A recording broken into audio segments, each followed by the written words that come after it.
You have to tell us if you're Audrey. Or wait, maybe that's Zeke. Hello. Wait, sorry, I maxed out the volume there. I apologize. Hello. Good to see you. Good to see you, everybody. Hi, Zeke. Whoa, what's up, Zeke? Good to see you, Zeke. Hello, Zeke. Good to have you. Haven't seen you in a long time, Zeke. What's the last thing you said, Zeke? Yo, Ryan, thank you so much for the heart me. I appreciate that. You have a beauty. Oh my gosh. Oh my god. Oh wait, live on YouTube too. How do I choose? Choose your favorite. Choose your favorite. Thank you though. I appreciate you. I appreciate you. Hi guys. Hi guys. I'm live on TikTok as well. I'm over here live on TikTok. Check me out. Check me out. I'm live on TikTok. I am with 5 people, 5 beautiful individuals over here. Let's go. More people to join. Yeah. Why are you not on your other account? I like that one better. Well, because this one, I am reading long form. I am reading long form on this one. So this is my getting some work done channel. And I'm here broadcasting on Twitch, on YouTube, and on Kick. So check me out on all those platforms.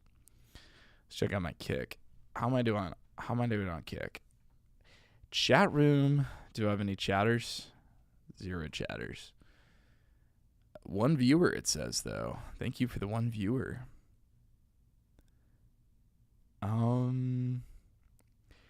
33 follows on there. So not too bad.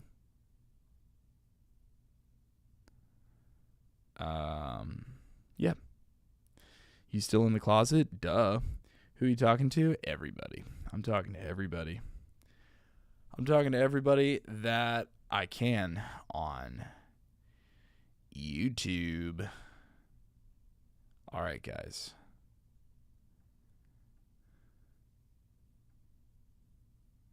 That is so strange. Okay. File, save. And then close.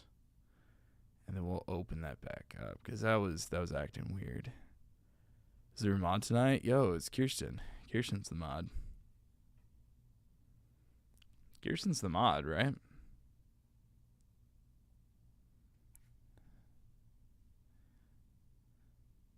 Add moderator? How are you not already a moderator? Hold up.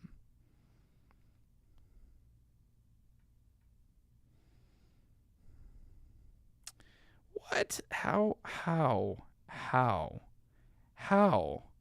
I swear I made you a moderator on here. That is so strange. Okay, you are currently a moderator. Everyone follow Eric on all socials. No, because you were telling me that you couldn't pen on here. I only found this one last week. I could have sworn last time we went live, or like one of the last times we went live, you were telling me you can't pen on here. And I was like, yeah, you can. And I double checked.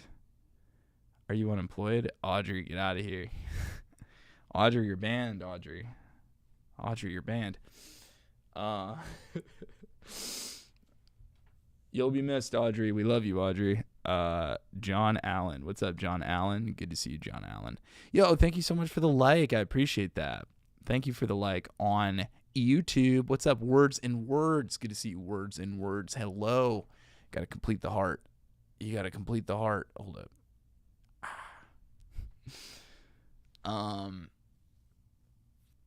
Why you always being a hater? I'm not a hater. I am definitely not a hater.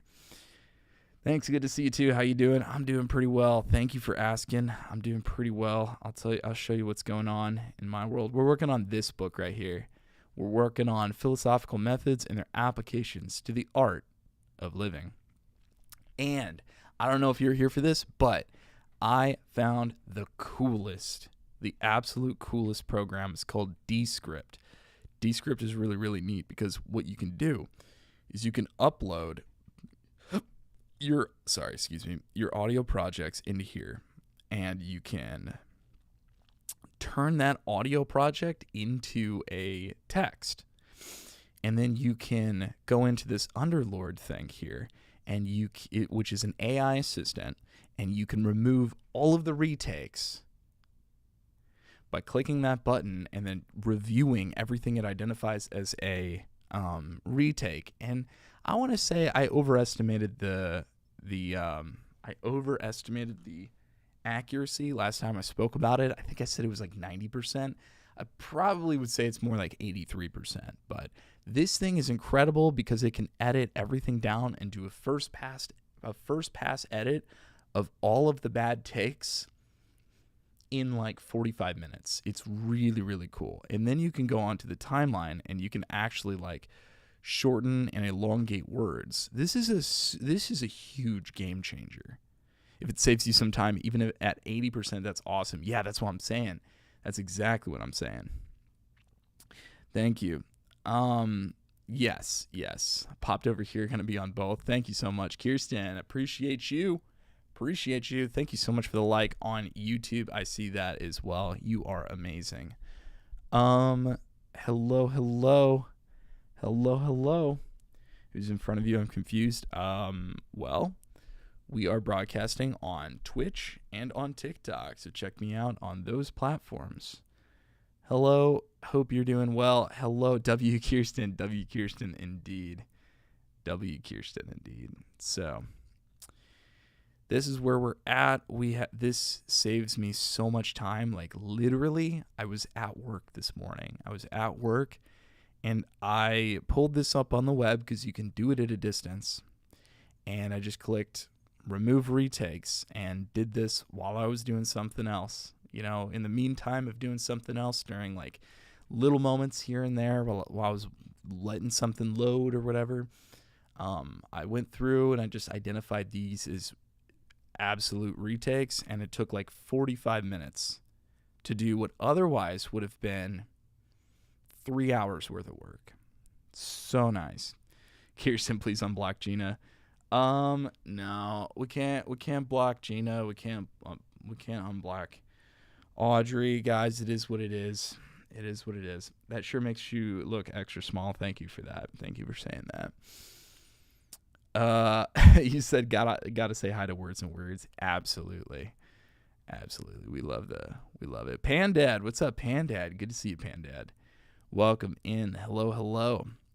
So I was just showing this Descript thing that I had been using to quickly edit the audiobooks that I've been working on. So the thing that I just did last night has a one-pass edit already complete. Something that I would have dedicated an entire half of a day to. Now, I did that earlier today within a 45-minute chunk. It was really, really easy. So, super happy. What's up? Hello, how are you guys? Good to see you. Good to see each and every one of you. And today, what we're working on is another chapter of this philosophical methods and their application to the art of living. We are at 9:25, so about 9:30, and I'm thinking about going to 10:30, maybe 11 tonight. So it's kind of what we're looking at right now. So far we got introduction, part 1, definition, part 2, basic philosophical methods. We did the dialectical method and the metaphysical method yesterday. So today we're going to work on the hermeneutic method, and we'll see how far I can go. So that's where we're at, and let's see how long I can do this. Well, user, I'll tell you what, I could ban you from the chat because that is all we're doing on this channel. We're only talking about audiobook stuff. So if you want to see other stuff, then I would suggest watching somebody else, because that is all we're going to do on this channel. So I appreciate you. Thanks for coming in. Thank you for saying I should go live with Terry Joe. I've heard they're very good people to go live with, but this account is exclusively for audiobook creation, and I know it's going to be a bit of a shock at first, but that is all we're going to do on this channel. So, Yes. We are just asking for some respect. Well, just respect as in, just be kind. Just be kind to people. But I do need you guys to know that that is all we are going to do on this channel. So I appreciate you. Thanks for coming in. I appreciate your view, but that is what we're doing. All right, let's see. We're sharing love on YouTube. I appreciate that. I'm doing well. I'm just busy with work. I hope you're doing well too. I love to hear that, Kirsten. I love to hear that. Well, that's exactly it, user. But what you got to do, and I'll tell you this, you have to dedicate yourself fully to the craft. And the people that want to show up will show up.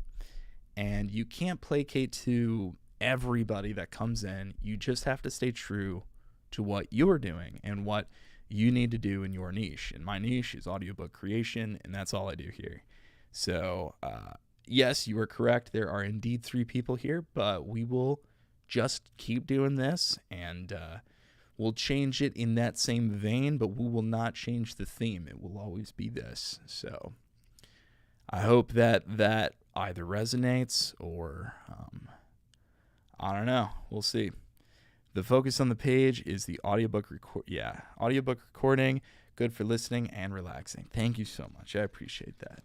And hopefully we can do more and more creative things with that, and hopefully we can start doing, like, I don't know, bedtime story stuff, or we could do meditation. We could do meditations as well. We can do study guides. I can read all sorts of stuff, but as of right now, we're focused on the audiobook creation. So that's what we do. What's up, Pup Sid?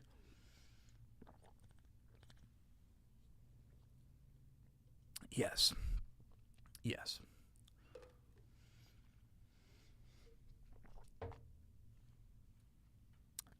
Hope work is good, though, Kirsten, and thank you. Absolutely. I hope work is good for Kirsten as well. All right. So I'm going to call myself. I'm going to call myself.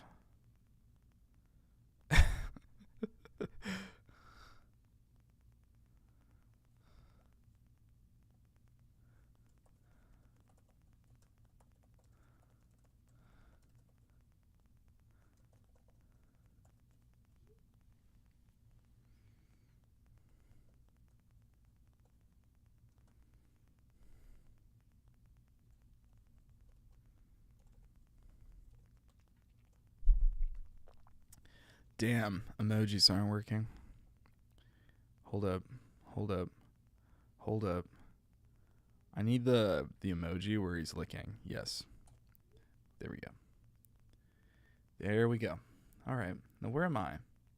Where'd it go? Here I am. Okay.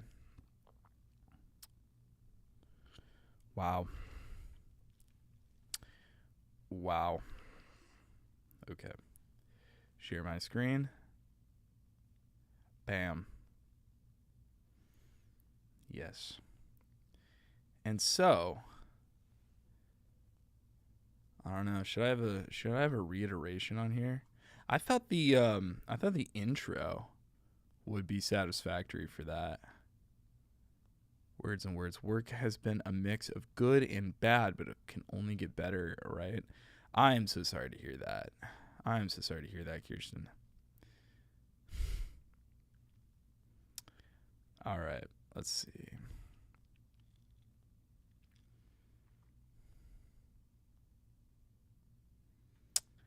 And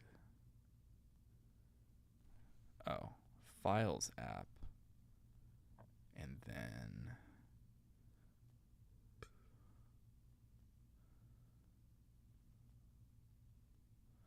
why can I not focus right now?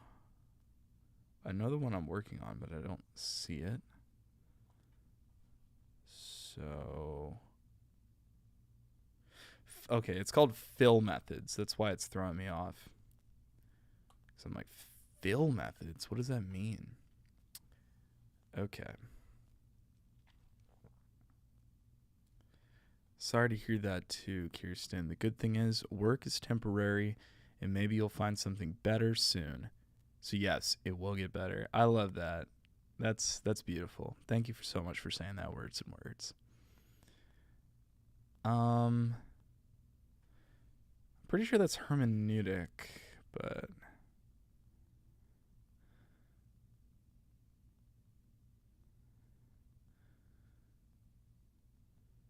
how do I speak that? I'm pretty sure it worked last time, right? Saying goes to you, Mr. Eric, and to me. I mean, work is hard, yeah. Yeah, no, seriously, work has been a little much, to be honest.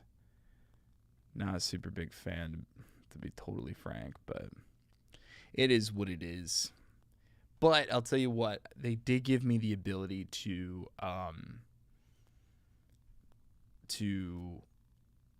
watch someone perform an audit. So that was really cool. I did like that. I like the fact that I could be a fly on the wall while an audit happened. That was super sweet. Taking notes, I got praised for my note-taking abilities, so very cool to hear that. And other than that, I've been trying to wrap up as much as I can before this modeling event next week. So next week is going to be a lot. It's going to be, I'm barely going to be at home. So we're staying on site. We're going to be close by, but we're staying on site anyway. And it's going to be a lot of taking photos all day. So that'll be really cool. I always enjoy myself at that event, but it is what it is. And we're going to be busy.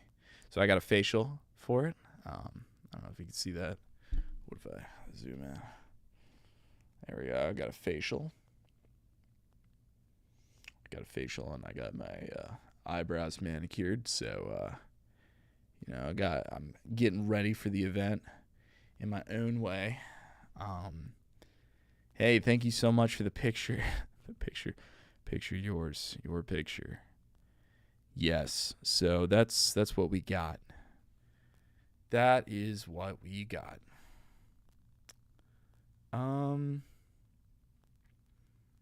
I wonder if I can open this in something else. No, I can't. Okay. I'm just curious what before allowed me to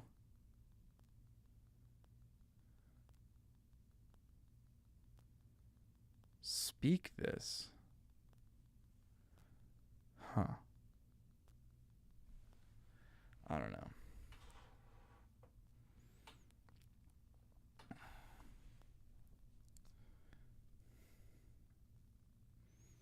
Let's look it up, though. I'm pretty sure it's hermeneutic. Hermeneutic.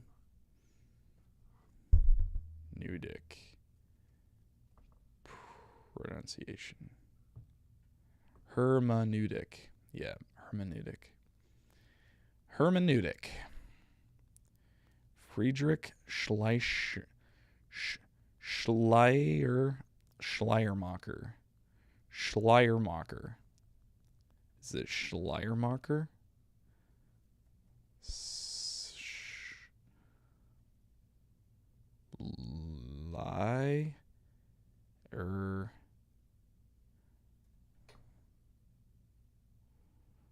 Macher. Pretty sure it's Schleiermacher. Let's see. Let's find out. Schleiermacher.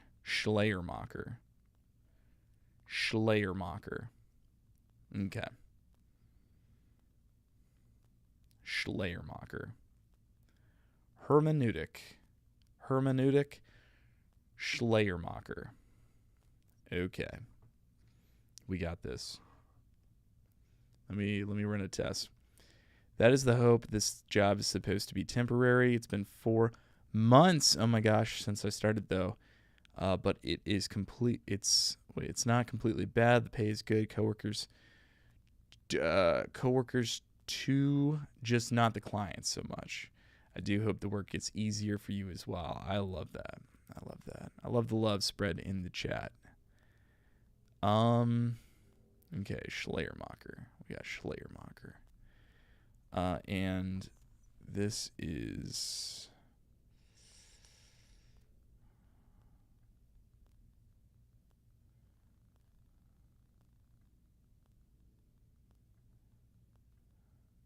Okay. End current call? No. Mute, turn off camera, join. There we go.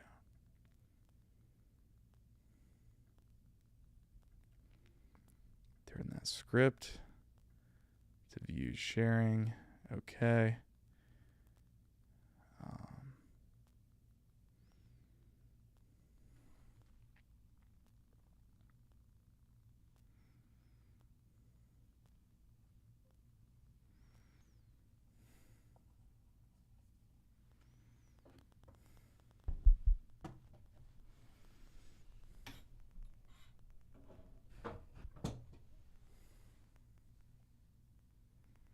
Oh, what's up, Phoebe? Good to see you, Phoebe. Hi. Good to see you. How are you? I was just about to get started over here. Now, this is going to be a long form, so it's probably going to be just a bit boring for anybody. But this is what I'm doing on here. Phoebe. What's up, Phoebe?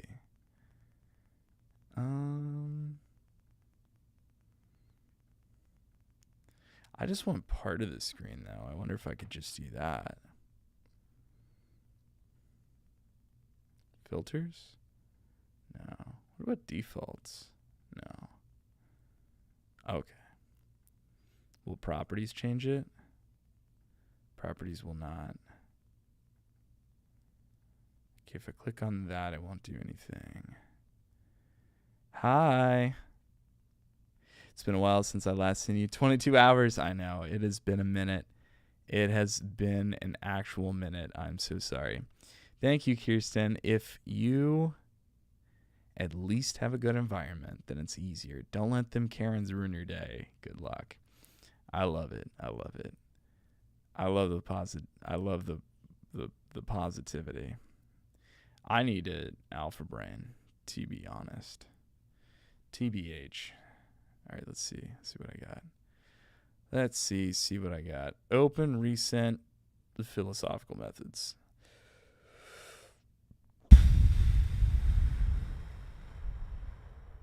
see those biceps. Wait, what are you talking about? What do you mean? Thank you. I appreciate that, Phoebe. Thank you, Phoebes. Queen of Phoebes. I hope so, because I'm coming up on a modeling event and I want to do my best while I'm there. But we'll see. We'll see. I want to be the very best. I'm Eric's #1 hype man. Haters and hater at the same time. Yo, hey, listen. You need a little bit of yin with your yang. All I'm saying. You know, if you're going to be a lover, you got to be a hater too. And that's a certified lover boy in me speaking, you know. It's just you gotta hate a little to love a lot.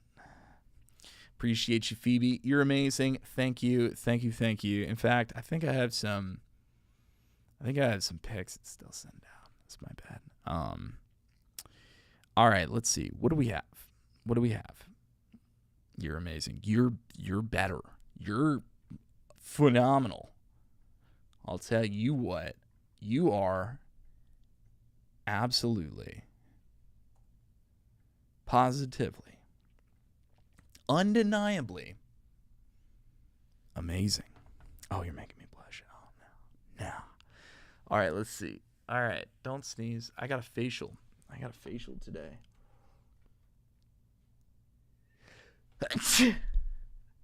I'm making myself sneeze. That's what I'm doing.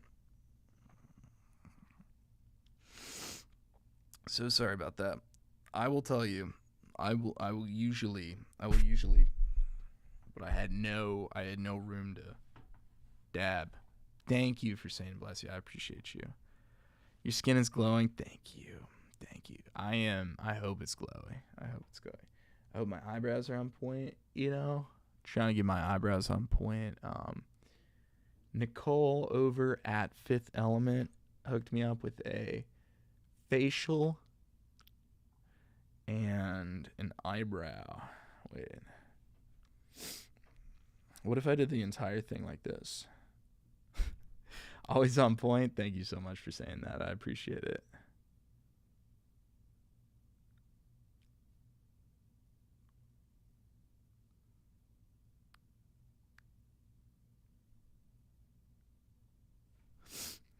You could be so expressive that close up, you know?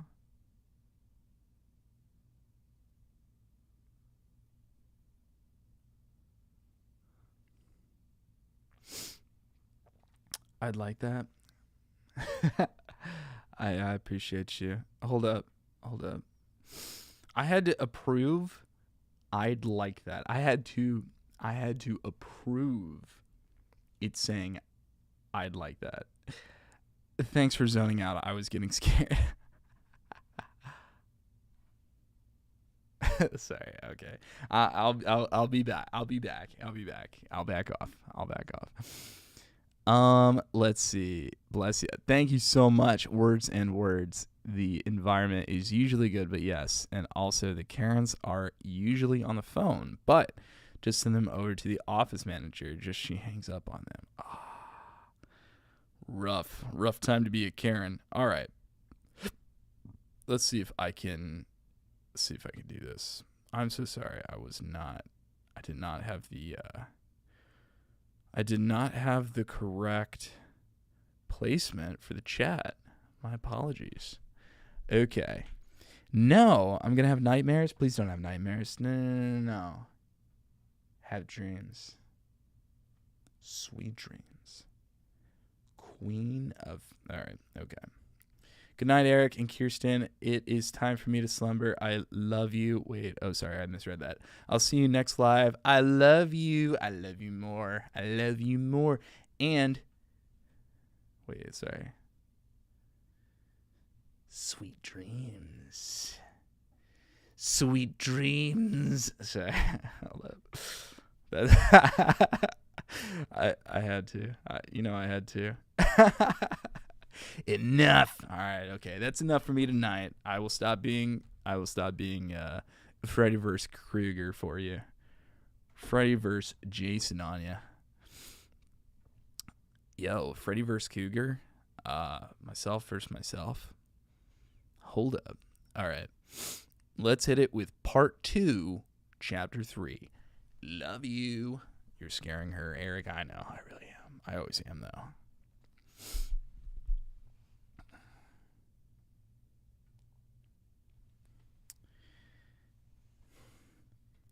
Chapter 3, Hermeneutic Method. Hermeneutic method. Every true understanding is both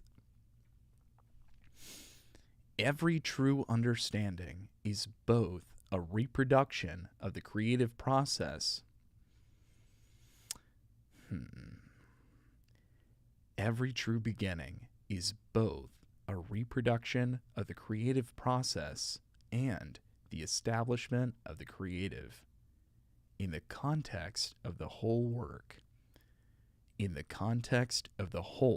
work. Friedrich Schleiermacher. Friedrich Schleiermacher. Hermeneutics and criticism. Definition. The hermeneutic method is a method of interpreting. The hermeneutic method is a method of interpreting and understanding texts that focus on identifying their meanings in the context of the author's culture, history, and intentions. The hermeneutic method seeks to uncover hidden meanings in relationships that are not always immediately apparent. It offers an immersion in the text for the purpose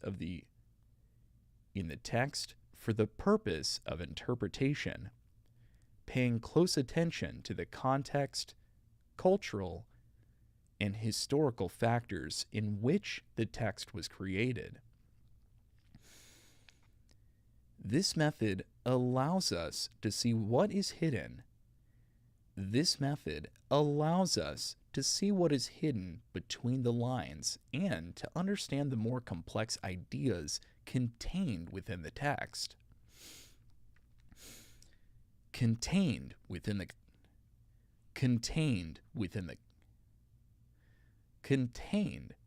text. Revealing the layered nature. Revealing the layered nature of the narrative in philosophical reflections. Landmark figures. Friedrich Schleiermacher.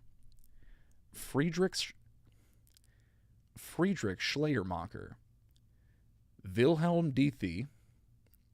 Hans Georg Gadamer.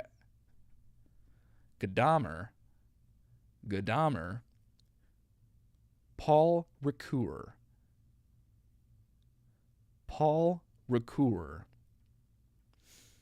Application. The hermeneutic method finds its application in various fields of the humanities, such as philosophy, theology, literary studies, legal studies, and cultural studies. This method is used to interpret religious texts.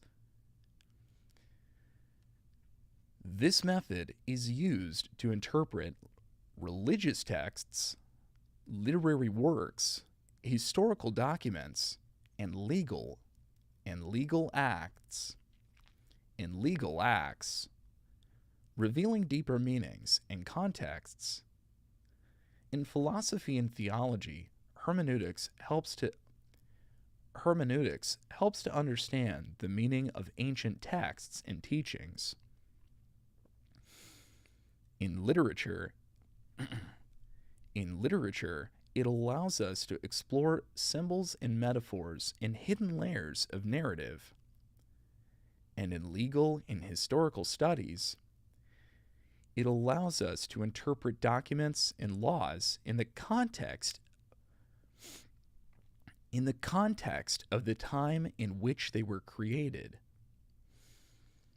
The main components of the hermeneutic method. A. Text interpretation.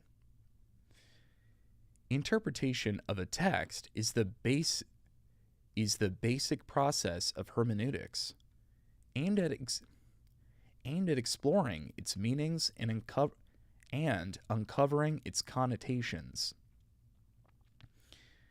This process goes beyond a literal understanding of the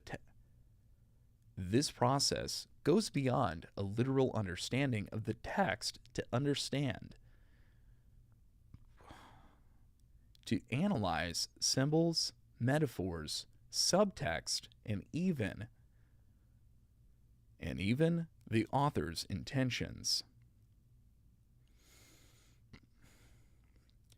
Hermeneutics seeks not only to explain what a text says, but also to see what is hidden behind the words,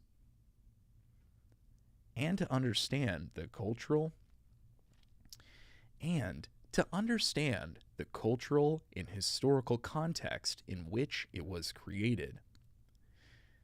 The interpreter penetrates beyond the obvious, realizing that the same text can give rise to many different interpretations, depending on the approach and the worldview of the reader.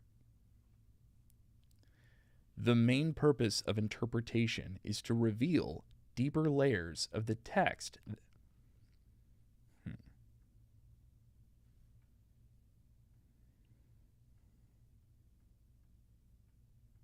Okay, there we go. Thank you so much, Kirsten. I appreciate you saying that. What?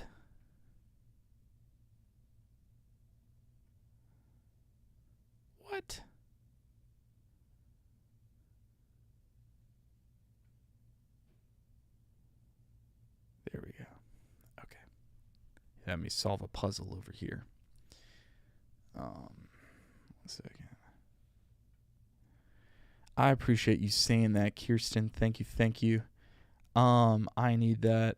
I need that. Let's hear it.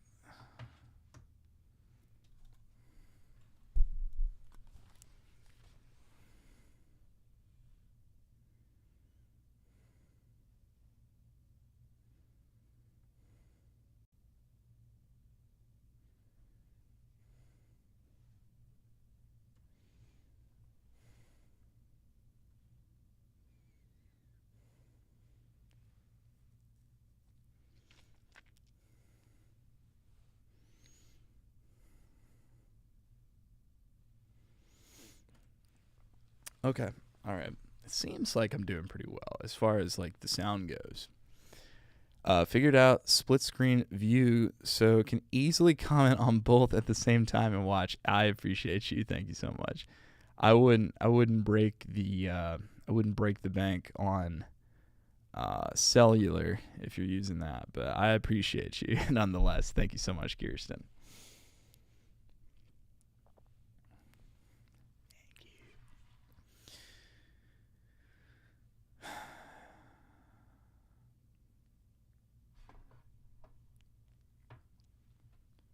The main purpose of interpretation is to reveal deeper layers of the text that may not be apparent during the first reading. This includes taking into account the context in which the work was created, analyzing the author's intentions, and looking for symbolic and metaphorical elements that can greatly enhance understanding of the text. This approach allows us to look at familiar works in a new way and discover hidden meanings that come to life depending on how we read and interpret the text. Depending on how we read and interpret the text. B. The hermeneutic circle. The hermeneutic circle is a key principle of hermeneutics, reflecting the dynamic process of understanding a text. The essence of this method is that understanding the whole text and its parts occurs in an interaction. In order to comprehend the text as a whole, it is necessary to understand its constituent elements. But these elements can only be truly comprehended in the context of the whole work. In the context of the whole work. This creates a kind of circular process of interpretation. The readers immerse themselves in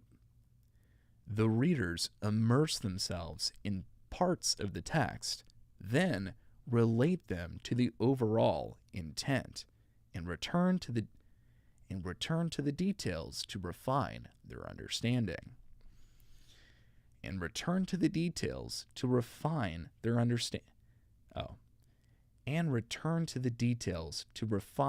their understanding.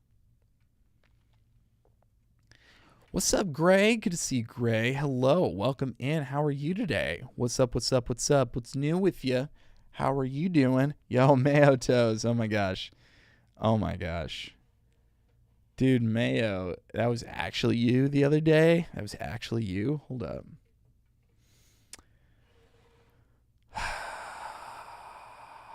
Quit.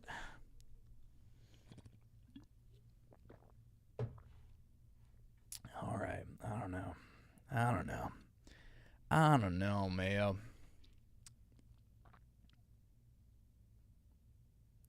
Yeah, I didn't know that was actually you either, because your name was very different.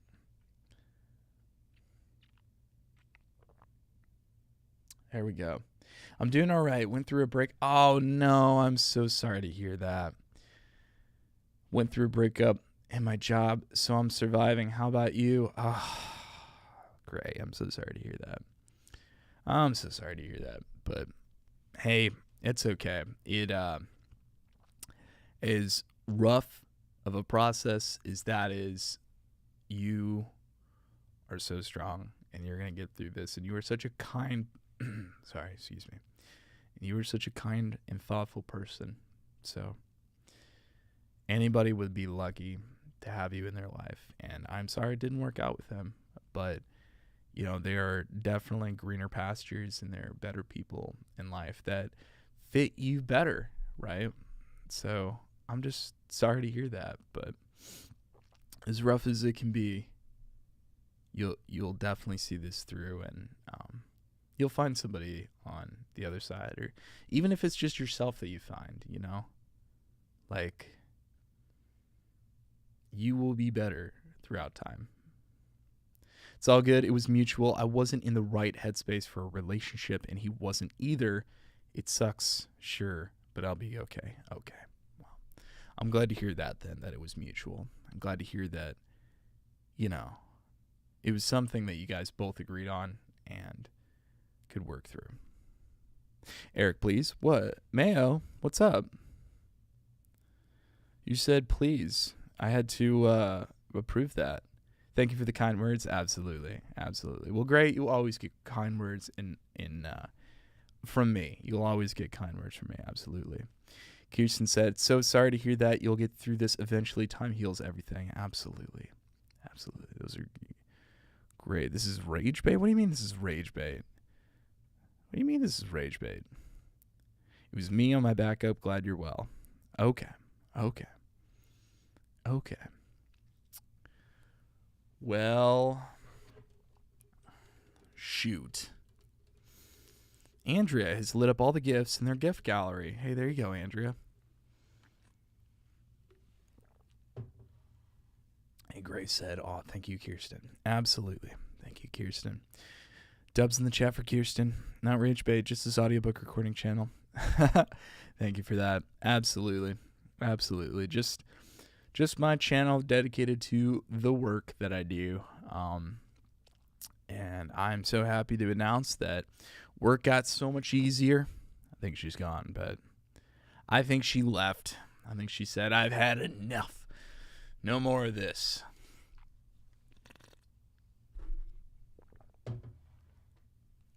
What's up, Kayla? Good to see you, Kayla. All right. Yeah, but whew. Yeah. Let's keep it going. Any new projects coming up? Ooh, I'll tell you what. Well, I am so happy to announce that we have this project in review, Red Light Therapy Revolution. That one was a crazy story, actually. This one, so what happened here was that I went to produce it, and it's like 6 hours. They said 4.5 hours. It turned out to be 6 hours of produced hours. So, like, this took so long to make. And we were like 40% of the way through when this guy sent me this message.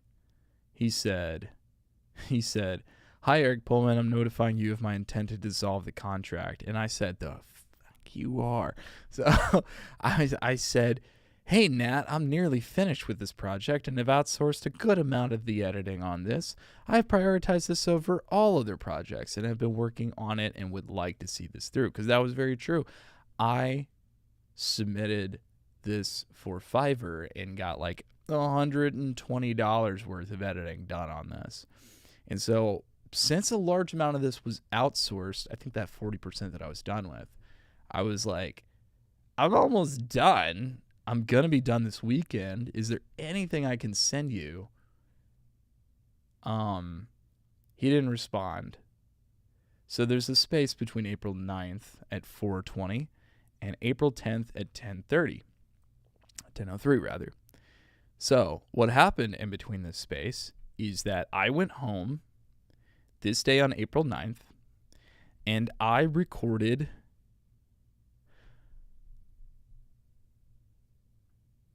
all of the rest of the book. So I recorded the remaining fraction, which I think was just over half. I think it was about 60%. But I recorded the entire amount on April 9th. I stayed up all night doing it, and I made sure the entire thing was completely recorded. I then got an email from ACX support that said, we got a notification to dissolve this contract and we'll be contacting soon or whatever. And I said, that's crazy because this project is like 90% done. I know. I'm a little exaggerating on some of these, but I'm like, this project is like 90% done. And I was just praised a week ago for having my communication, as much communication as I have had, and have been very communicative about through the process. So this really took me by surprise. And I said a good amount of this project was outsourced and a large amount was already complete, which was about, I think, like 4 hours worth. So I was like, can I get paid for that? Because that's in the contract. The contract says that you get compensated for the completed portions if they withdraw from a contract. But I wasn't going to chance it. So I sent that message, and then I went home that day at 5 p.m. and I worked throughout the night. And thank you so much for the roses. I appreciate that. I worked throughout the night, and I worked nonstop, back to back, each chapter, only isolating the double takes and a little bit of the timing. And I got done with a first pass review of all chapters in like 12 hours. And then I pressed the submit button at 5:45 a.m. And I got like 2 hours of sleep till I had to wake up again and go to work. And I got to work, and I was like, I'm so sorry, guys. I got zero sleep, and I told them the story, and I said, I will do as much as I can today, but I'm running on fumes. And I was actually, I woke up in good spirits. I had like a good amount of energy for the situation.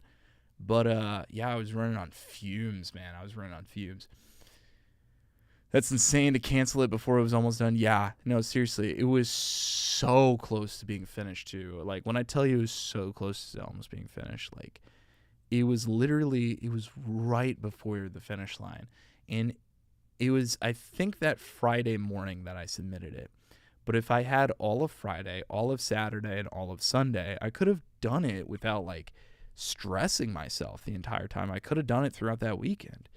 But man, they needed it ASAP, so I sent it ASAP. And, I guess I am kind of glad that it happened because now I have more time to do this project. But one of the things that made it extremely easier is this program called Descript. I've been ranting and raving about this, but basically what you do is you go in to the projects, you submit a new project. I've been doing new audio projects, so audio specific. And then it turns your project, your audio, into a script. And you can edit straight from the script. You can say, I don't want in the universe, and it'll take just those words out. Or you can take all of these words out. Like, it identifies parts of the timeline as words. And then you can use AI technology to remove the retakes. If I own this material, then I could remove filler words, but I don't. I can shorten all the word gaps. So if it's longer than 5 seconds, like if there's a huge long pause, I could take those out automatically. I could edit for clarity if I wanted to. I could do some mastering on here if I really wanted to, but I don't want to use this for mastering. I want to use the big stuff. Yo, what's up, Bibs? Good to see you, Bibble. But let's just say I had a video I wanted to edit. I could fix my eye contact. I could center the active speaker. I could green screen myself. I could automatic multicam. I could generate an image if I'm making a YouTube video. I could blur the background. I could just make clips. I could just make viral worthy clips of my YouTube videos. I could find highlights. I could translate it. I can draft a blog post. I could do a description for YouTube. I can write notes. I can summarize. I could brainstorm an idea. I could write an entire script. I can write an outline. I could rewrite it. I can, what else? What's another thing it can do? It can translate. It can dub. It can dub.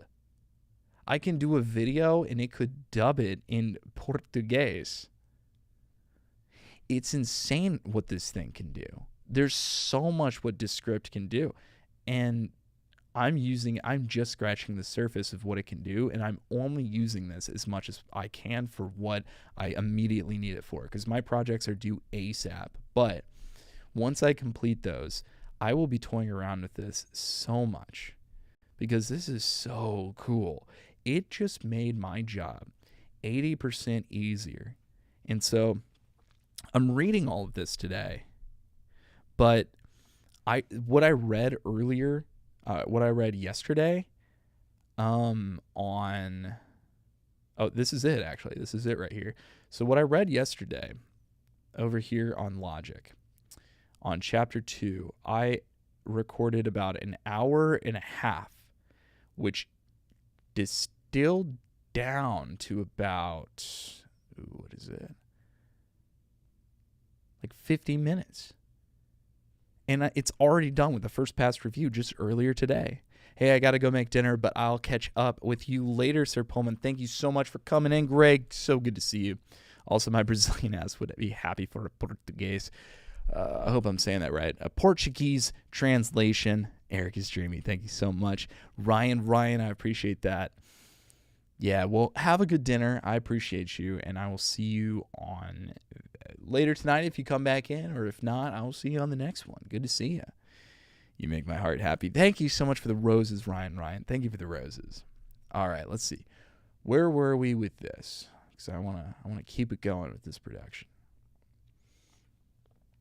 We were on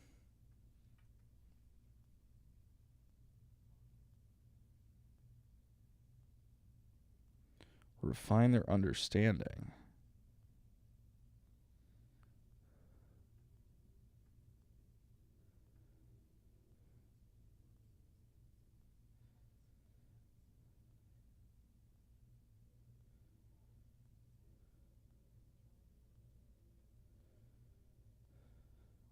Okay.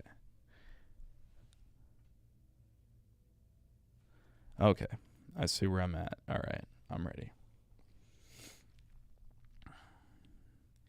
This process is not ad hoc or linear.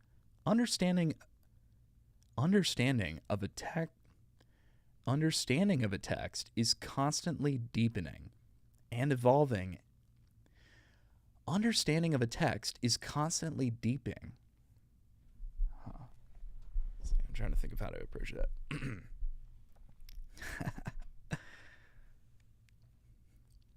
Understanding. That's too much. Understanding of a text is constantly deepening and evolving as the interpreter moves. As the interpreter moves between the part and the whole. Okay. The hermeneutic cycle emphasizes that understanding is never final or frozen. The reader, as if returning in a circle. The reader, as if returning in a circle to the same parts of the text, finds new meanings and nuances, constantly revising his or her understanding. This principle indicates how each new look at a text can open up new horizons, allowing for deeper insights.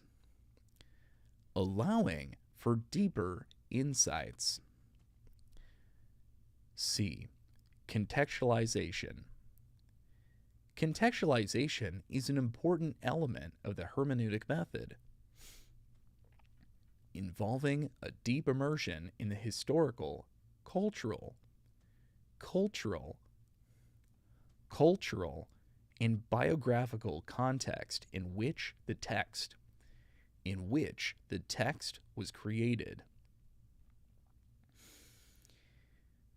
Without considering context, there is a risk of misunderstanding the key ideas and moments of work, as many meanings and implications can be lost or distorted outside their time and setting.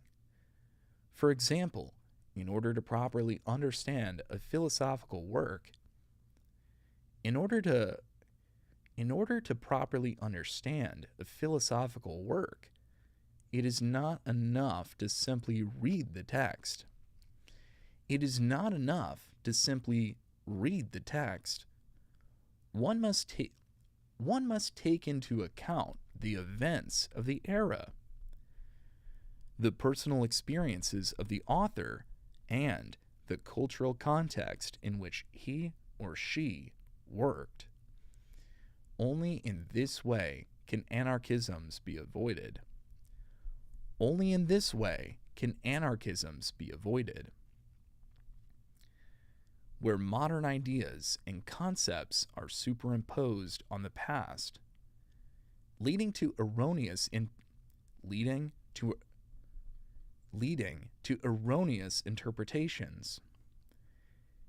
Contextualization helps to maintain the accuracy of the analysis and allows the reader to penetrate into the depth of the text, perceiving it through the prism of the time in which it was created.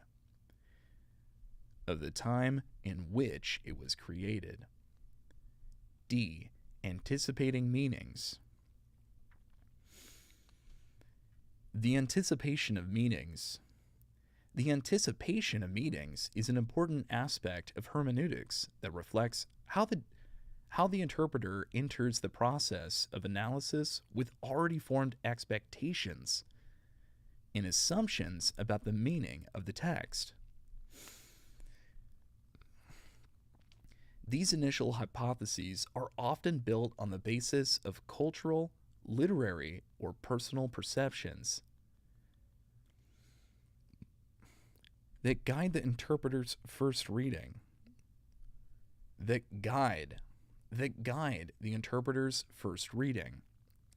However, the process of interpretation itself requires constant adjustment of these expectations. As the reader becomes immersed in the text, his or her assumptions may be refined, modified, or even completely disproved.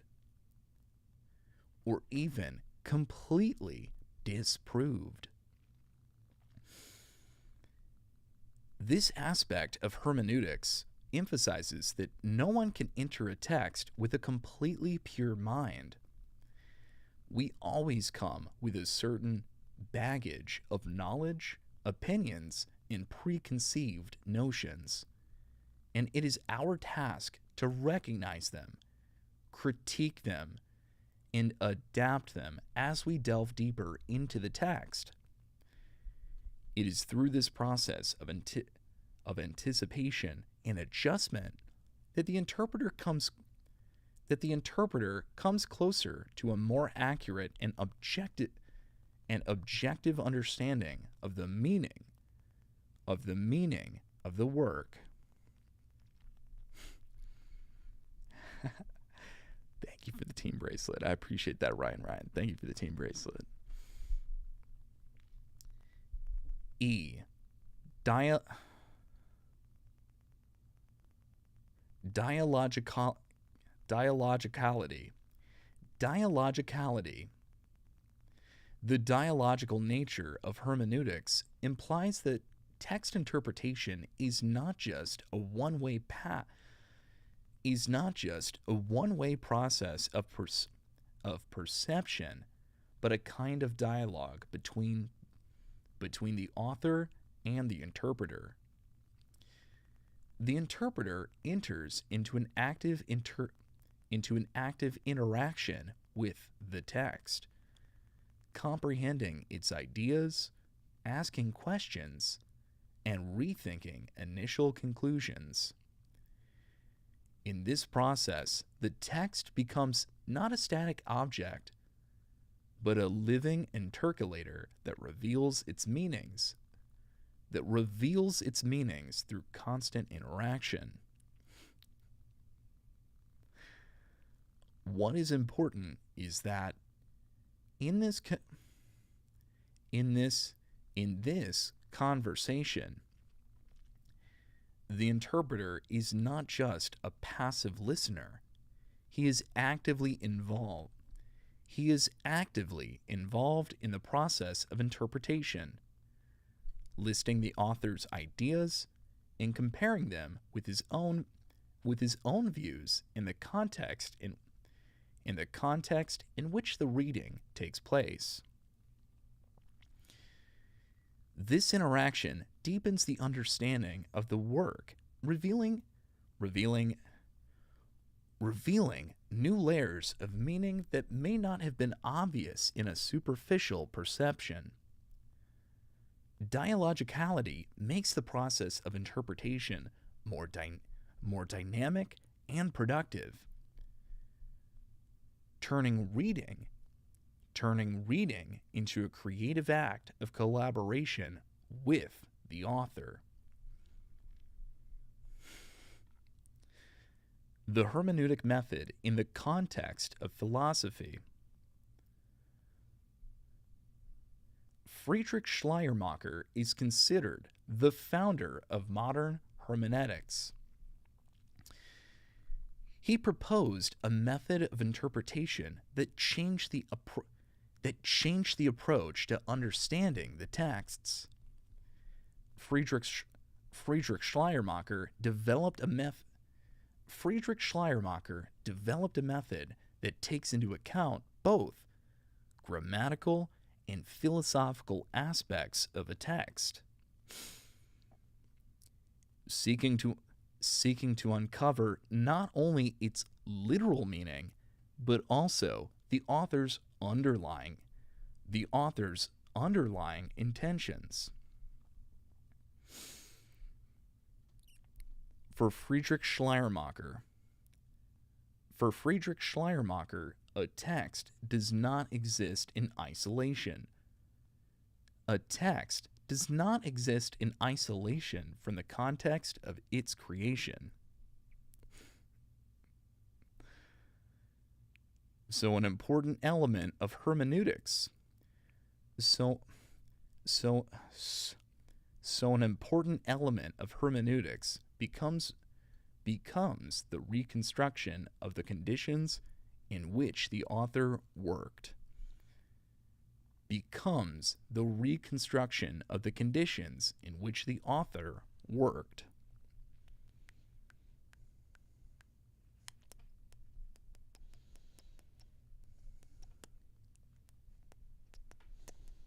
Was that 30? Was that 30 mercurial?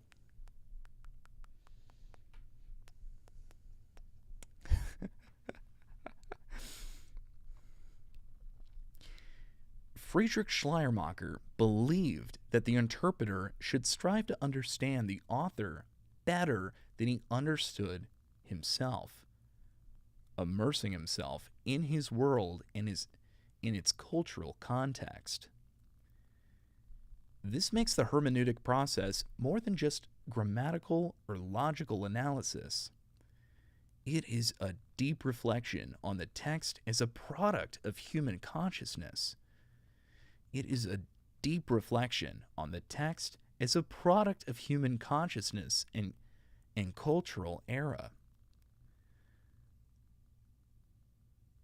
Schleiermacher wrote that understanding a text required the simultaneous consideration of two levels: language,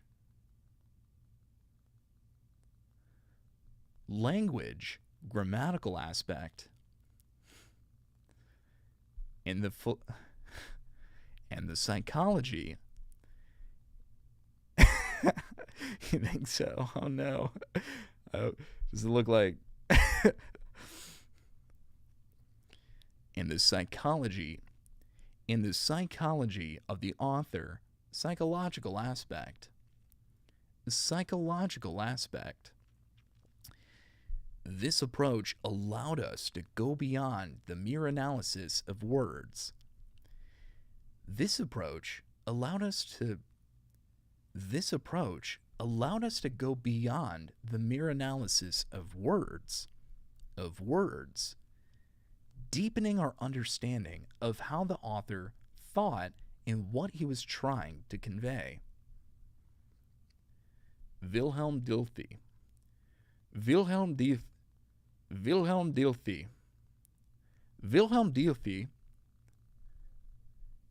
Dilthey expanded the boundaries of hermeneutics by applying it to the study of historical and cultural phenomena.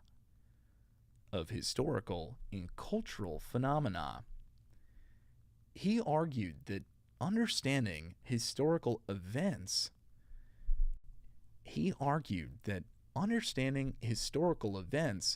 requires not only analysis of the facts, but also a deep immersion in the living conditions of those who were involved.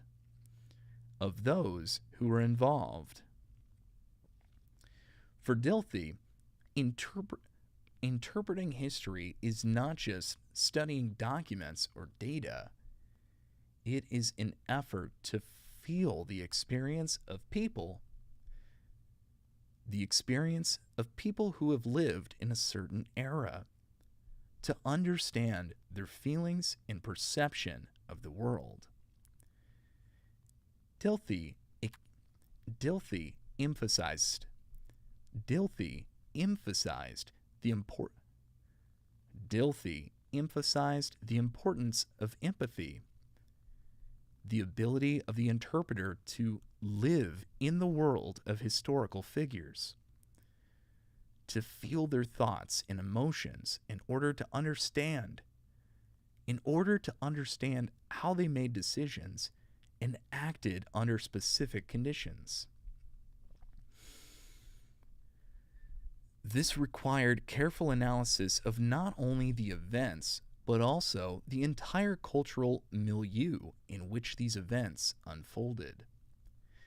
Dilthey insisted that it is only through understanding the inner experience of the participants in history that one can truly grasp its meaning. Paul Ricoeur made a significant contribution to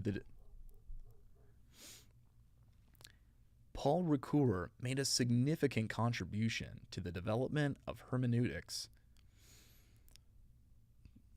especially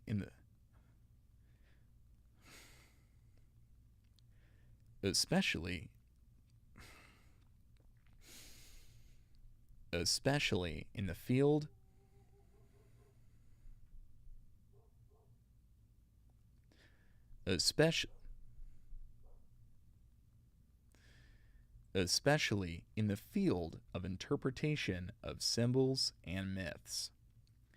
One of Paul Ricoeur's key ideas was the concept of the hermeneutics of suspicion, which focuses on realizing the hidden meanings behind the external context of a text.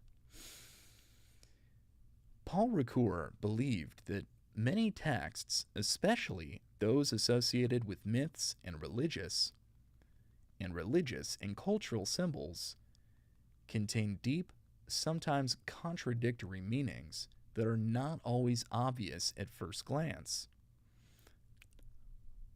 I know. Oh, it's so bad. His approach was that an interpreter should not just read the text literally, but suspect it by trying to uncover hidden layers of meaning. It is a method of active analysis aimed at understanding what the author may have withheld, may have withheld, may have withheld without realizing it, or what is expressed symbolically. Through symbols and myths, Ricoeur sought to show that a text can contain multiple interpretations. In the hermeneutics of suspicion helps go beyond the explicit to reveal deeper and more complex meanings. Thank you. I appreciate that, Kirsten. Thank you. Hans Georg Gadamer, in Truth and Method, develops the concept of the hermeneutic method, emphasizing that the process of understanding is always connected with the historicity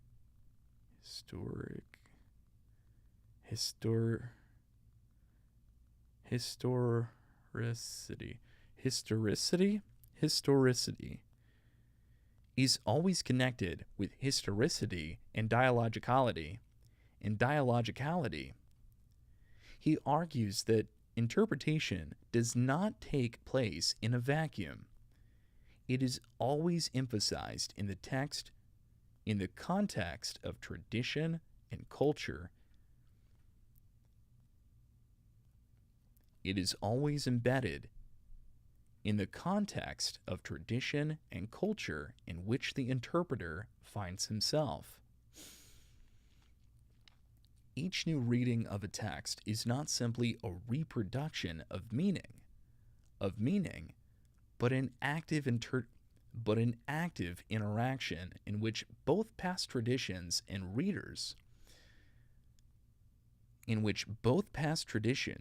reader's contemporary experience plays a role. Gadamer emphasizes that understanding is a never-ending process. We can never reach a final, fixed understanding of a text. For each time we return to it, we bring with us new life and cultural experiences. Understanding takes the form of a dialogue in which the interpreter does not simply perceive the text, but interacts with it, asking questions and discovering new meanings. The main emphasis in Gadamer's hermeneutics is on the relationship between history, tradition, and the process of understanding. For him, understanding is always a historically contained process that arises at the intersection of past and present.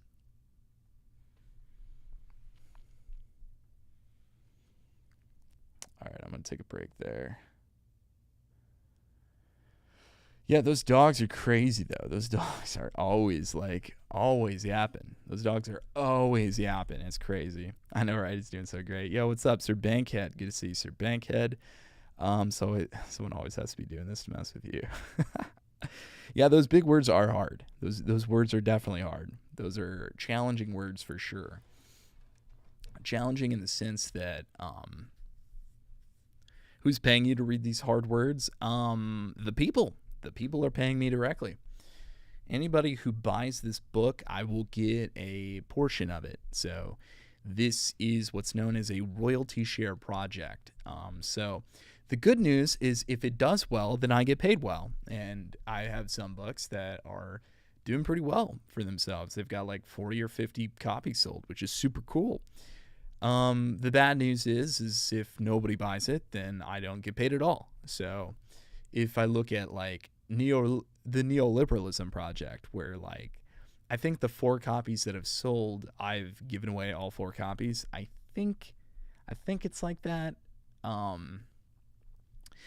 unfortunately, that and like the simplest guide to growing rice at home. That was a super quick project that I recorded and I sent out, and I got it edited down for $300.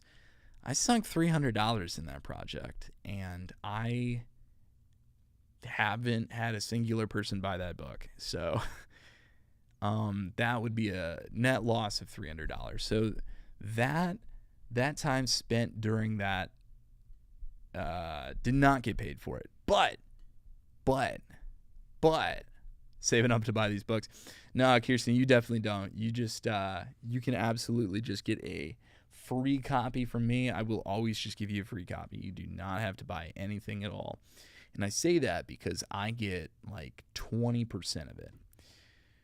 So you don't do your own editing on this? I do my own editing, but sometimes I don't. Sometimes I outsource my editing to make it really easy.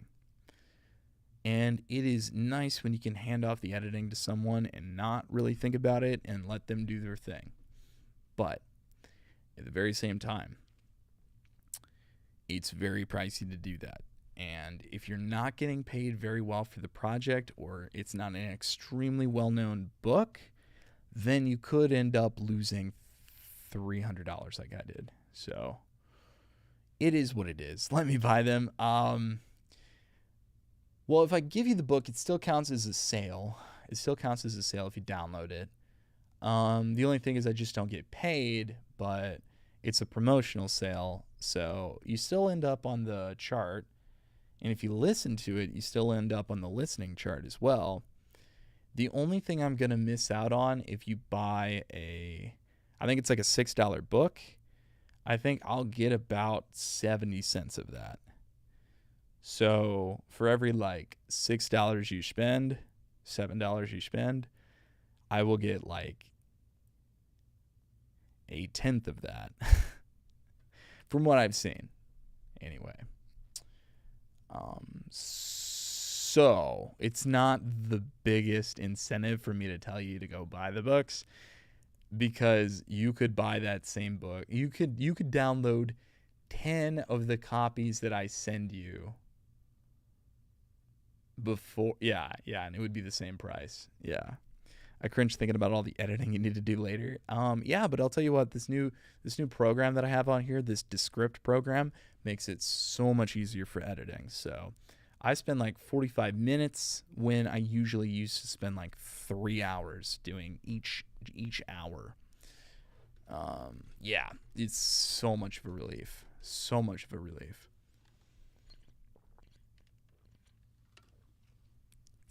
Yes, absolutely. I'll tell you what.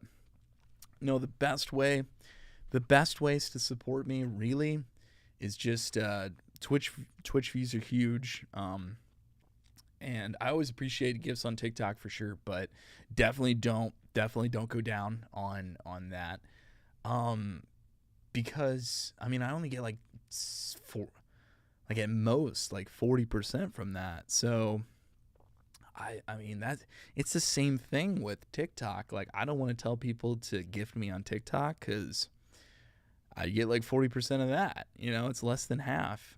And I know you guys definitely wanted to support me, so I appreciate you. Thank you so much. And maybe at some point I might form a Patreon.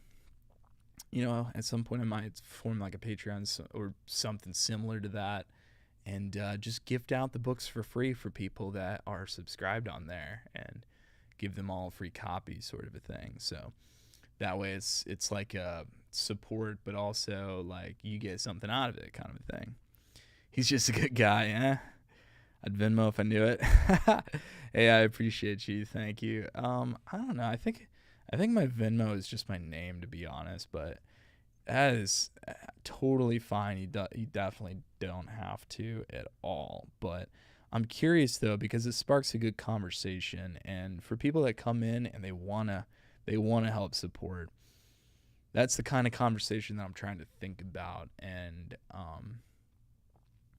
so definitely not you specifically. You definitely don't, because you've given me so much, and I definitely would never ask for more. So I appreciate everything you've done thus far, and Everything that you guys have ever given me is sitting in a savings account growing at 4% interest. So I appreciate that quite a lot.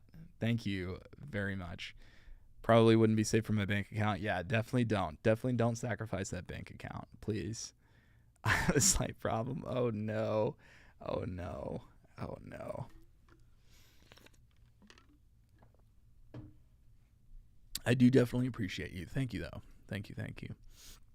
Likes are super supported as well. Likes definitely get me on the For You page, so I appreciate that. Ryan, thank you for all the likes. But yeah, other than that, like, all I could ever ask is to be in front of people who enjoy my stuff, you know? Yeah, no, that's it's really not a thing. It's really not a thing. You know, I'll tell you what, Ryan, I have tried to do that 'cause some people have said that would be beneficial. I tried it in the past, and I just get people that haggle with me, so I don't want to do that. I don't want to do that. Like, yeah, and that's the thing. I mean, people ask me for that specifically, and they're just like, and I'm like, okay, well, you know, how about $20? And then they're like, well, how about $5? And I'm like, I'm not gonna go out of my way to do that for $5, dude. Like, I don't need $5 that bad, dude. You know what I mean? So, I mean, I haven't done it, but you know, I definitely have considered it in the past, and my experience with it wasn't super positive. So, I haven't really pursued that otherwise. For me, it just has to be worth it. It has to be a certain level that's worth it for me. And unfortunately, worth it for me, like, I'd rather be doing something like this and creating something and making something that people can, like, it makes me better because I'm better at doing the thing. I can also broadcast it so I can interact with people as I do it. I can showcase, like, my process of doing it for anybody who's curious, who wants to do this as well. I could break that down. I get better at the process. Like, I found that AI tool.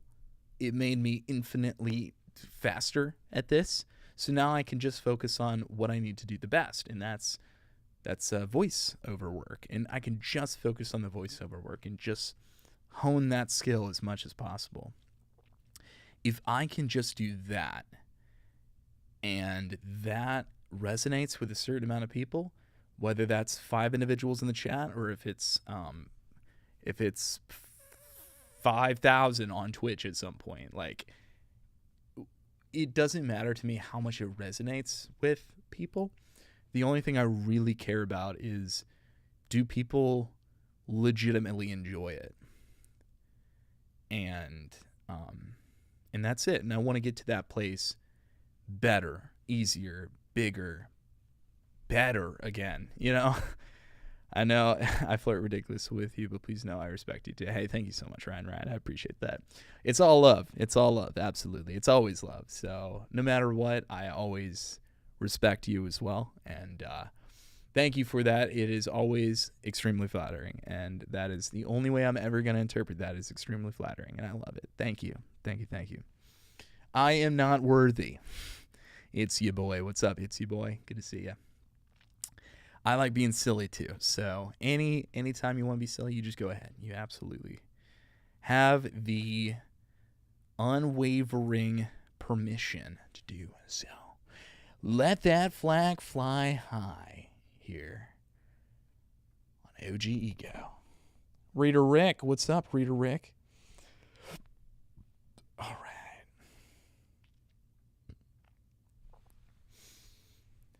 The main aspects of the hermeneutic method in Gadamer: A. The historicity. The historicity of understanding. Hans-Georg Gadamer emphasizes that understanding always takes place in the context of a historical tradition. Every human being, regardless of his or her will, interprets the world through the prism of the cultural and historical experience that he or she inherits, or she inherits.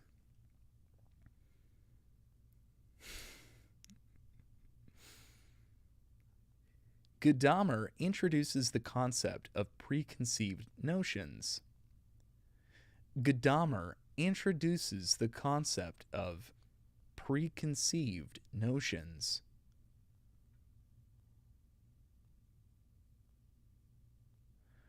Vortelli.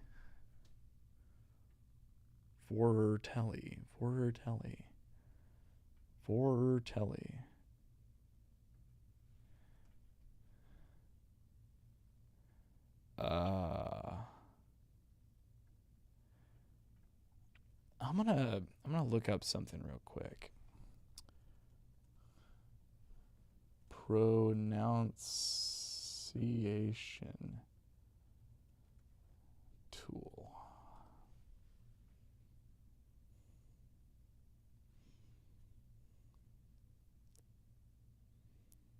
Okay.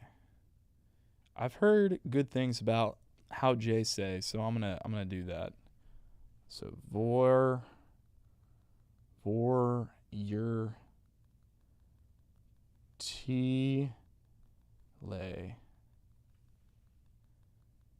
for your lay. Okay, none of these are it. Your lay. How do you say that?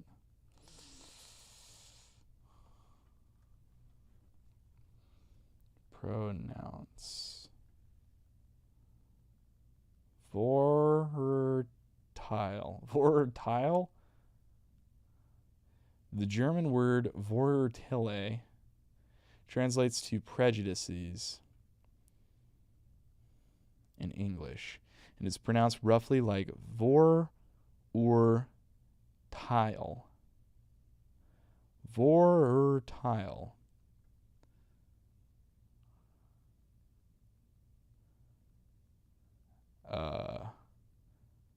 Vorurteil.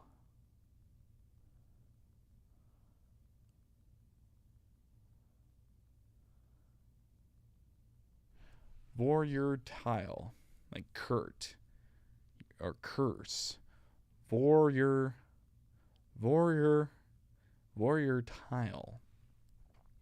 Okay. Yeah, it's hard for me to even type it out. And then if I flip this, it'll be backwards. But it's Vorurteil. Just curious what you've been trying to say. Vorurtile.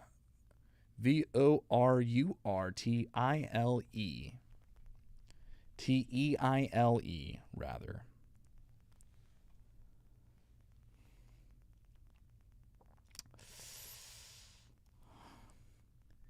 Gadamer introduces the concept of preconceived notions. Vorurtile,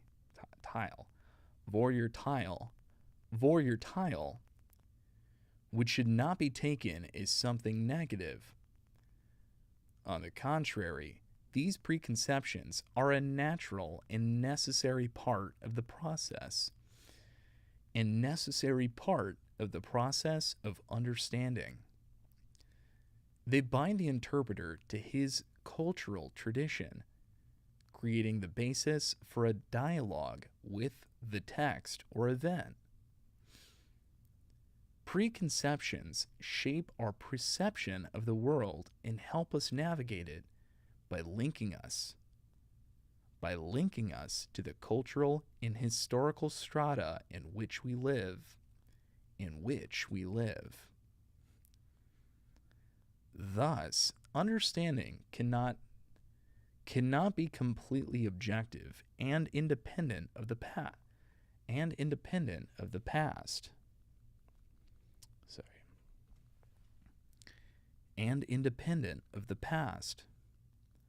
Gadamer argues that being aware of one's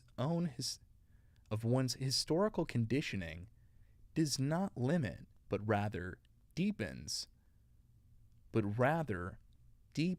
understanding, allowing us to see a work allowing us to see a text or work of art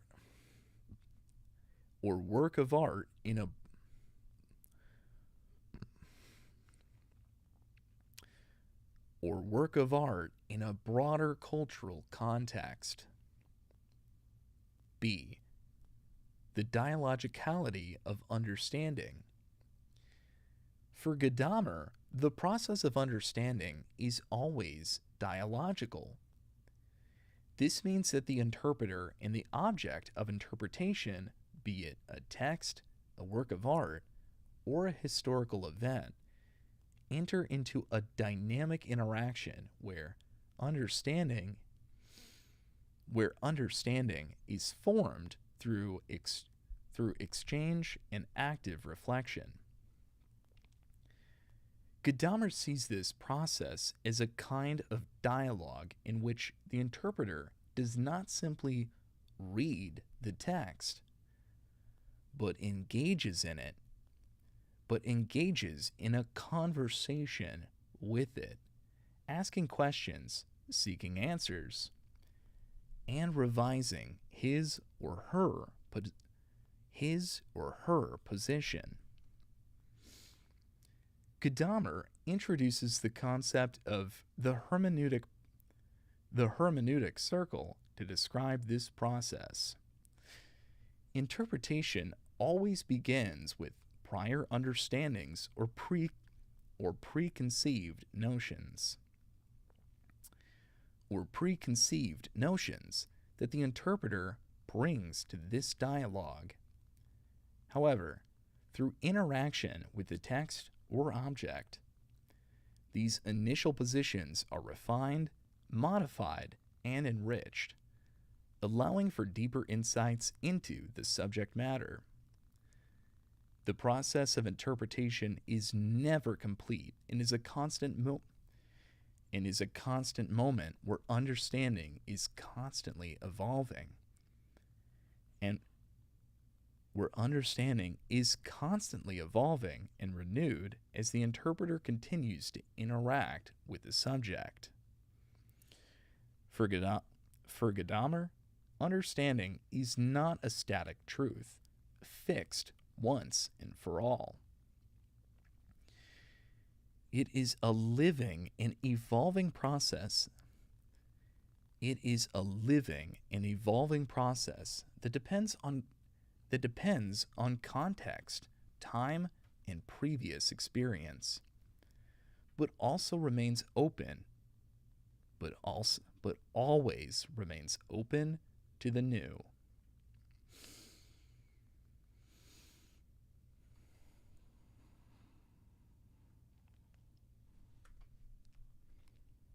All right.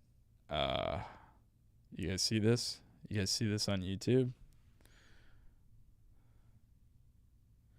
Horizon Fusion in German. Okay, looking at the word, V is actually said as F would be, so it'd be saying, yeah, see, right? That would make sense, but they said on the AI overview,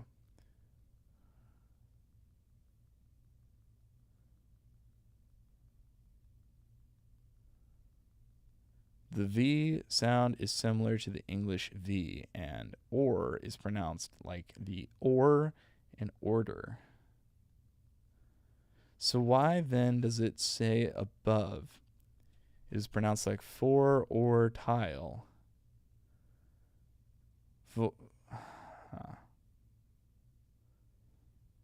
For your tile. All right, I'm just gonna send it. I don't really. The F, the V is actually an F. That's funny. But yeah. If you guys see on YouTube, Horizon Fusion is this massive German word that's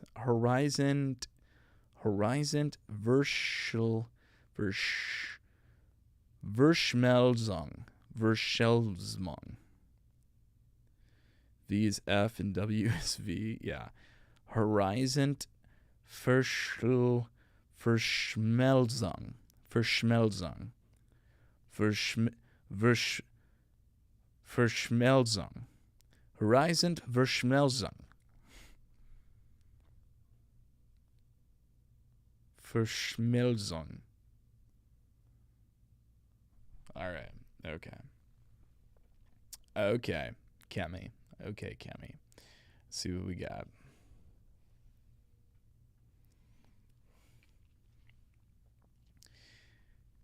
C. Horizon fusion. An important aspect of Gadamer's hermeneutic method is the concept of horizon fusion. Horizont Verschmelzung. Horizont Verschmelzung. This term emphasizes that understanding is not just the perception of information, but a process of interaction between the interpreter and the object of interpretation. The horizon, according to Gadamer, is the totality of all the knowledge,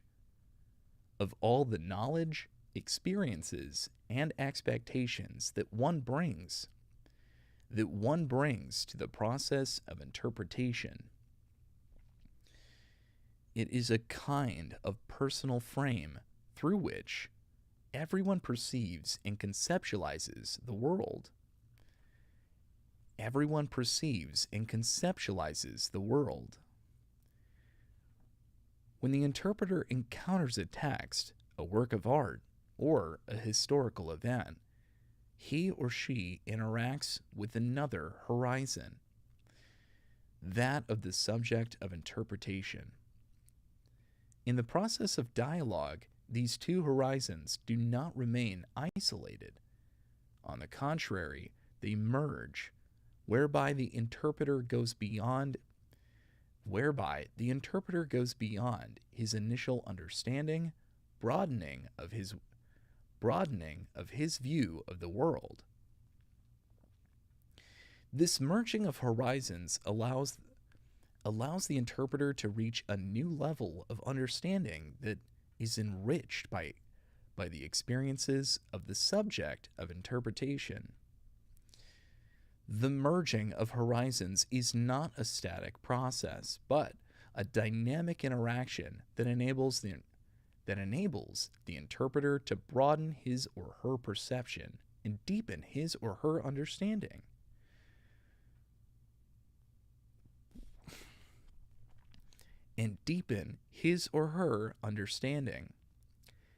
As a result, interpretation becomes not just a way of transmitting knowledge, but an active process of transformation and development, where each new contact with a text or object opens up new facets of meaning.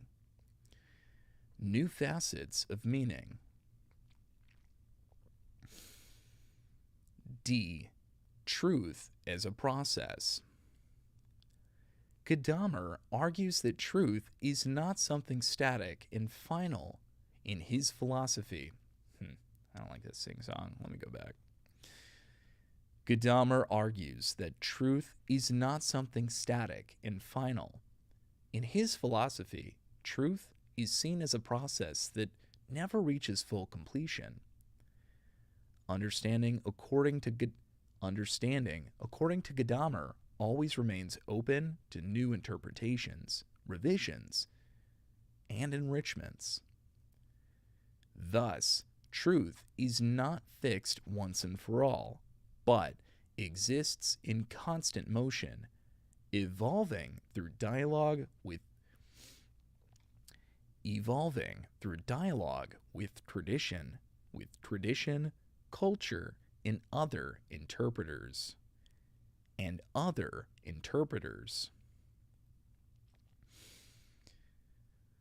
For Gadamer, truth is not born out of a single act of comprehension or interpretation, but in a process of interaction between past and present, between interpreter and text, between different cultures and epochs. Understanding is always an unfinished product that allows us to discover new meanings in familiar works. That allows us to discover new meanings even in familiar works. In this sense, truth for Gadamer is a living phenomenon manifested in a continuous dialogue that goes on through generations and in each new cultural context. An example of the use of hermeneutic method in a literary work,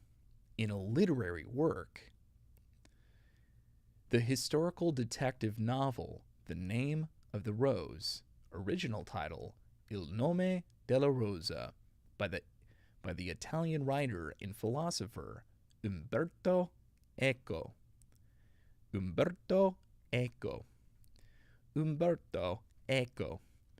Published in 1980, is a vivid example of the application of the hermeneutic method in literature. The novel not only captivates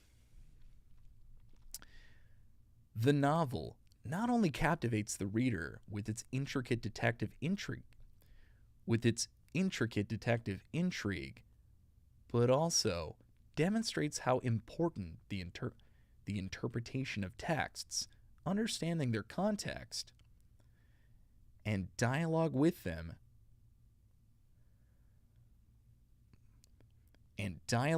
them to reveal hidden and deep meanings. Umberto Eco, through his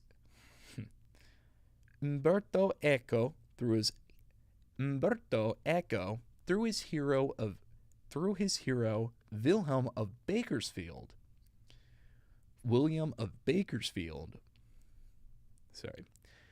William of Bakersville shows how the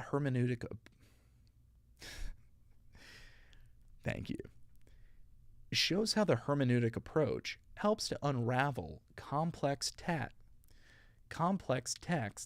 symbols and meanings,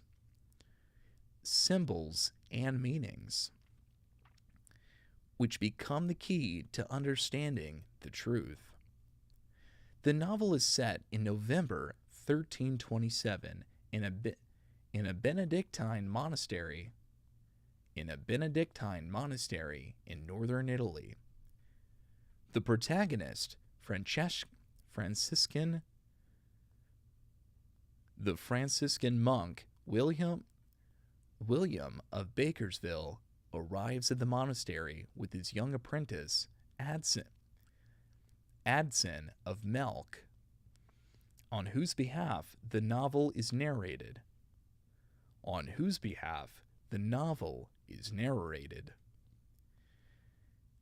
William is assigned to investigate the mysterious death of one of the monks, but events take an unexpected turn as more mysterious deaths begin to occur in the monastery. William, relying on logic, knowledge, and experience, tries to uncover the cause of these crimes. William's use of the hermeneutic method emphasizes the role of interpretation and the search for hidden meanings.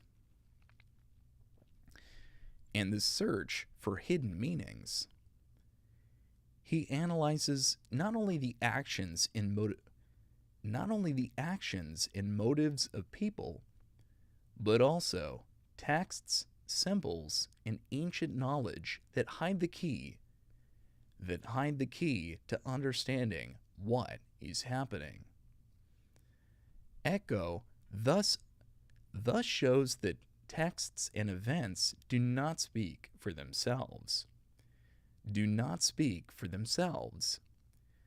They need to be deciphered. They need to be deciphered to see the hidden structure behind the outer shell.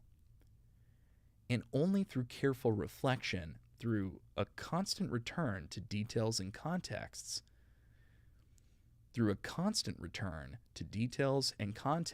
can one get closer to the truth. Major hermeneutic themes in Umberto Eco's novel The Name of the Rose. A. Interpretation of texts and symbols. The plot of The Name of the Rose centers on a manuscript that holds the key to solving a series of mysterious murders in the monastery. William of Bakersfield, so bad with that. William of Bakersville, the protagonist, uses his knowledge and skill in interpreting texts and symbols to solve this complex and intricate puzzle.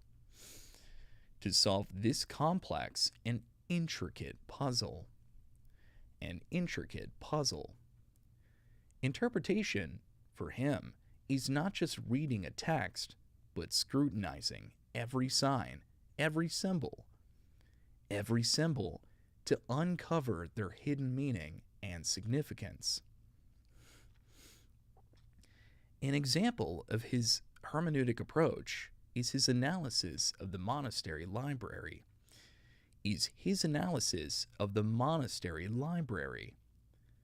Where William discovers hidden connections between the texts and the murders. He examines the manuscripts in an attempt to find patterns in symbolic indications that might shed light on the tragedies taking place. His attention to the smallest details, to symbols and hidden hints, becomes a key element of the investigation. Through his ability to penetrate beyond the outer layer of the text,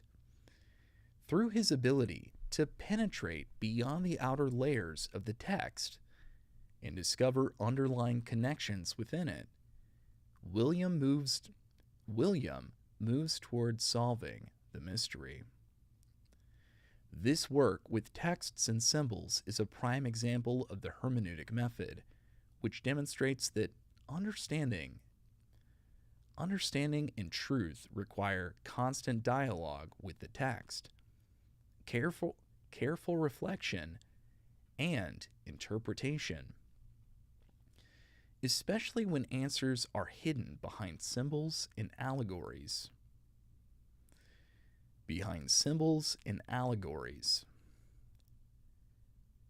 B. The hermeneutic circle. The process of understanding the name of the rose perfectly illustrates the concept of the hermeneutic circle, where understanding the whole text always depends on understanding its parts, and vice versa.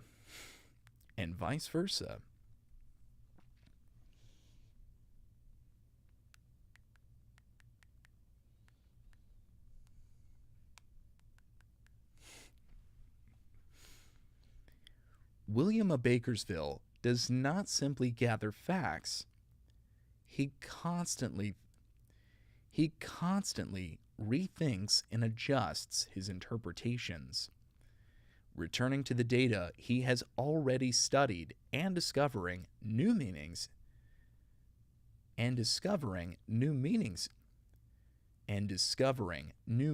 in it based on new knowledge and context. This constant movement between the part and the whole helps him to deepen his understanding of what is happening and advance his investigation. An example of the hermeneutic circle in his method of working with books and manuscripts. Hold up.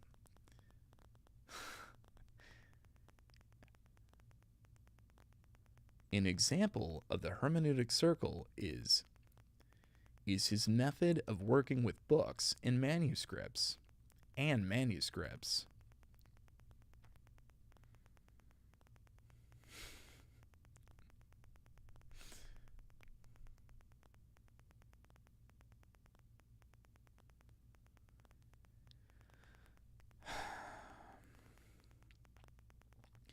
William repeatedly returns to the same texts he has already studied, each time discovering new layers of meanings and hidden connections. He gradually realizes that original interpretations were incomplete and new data, contexts, or events illuminate them from a different perspective.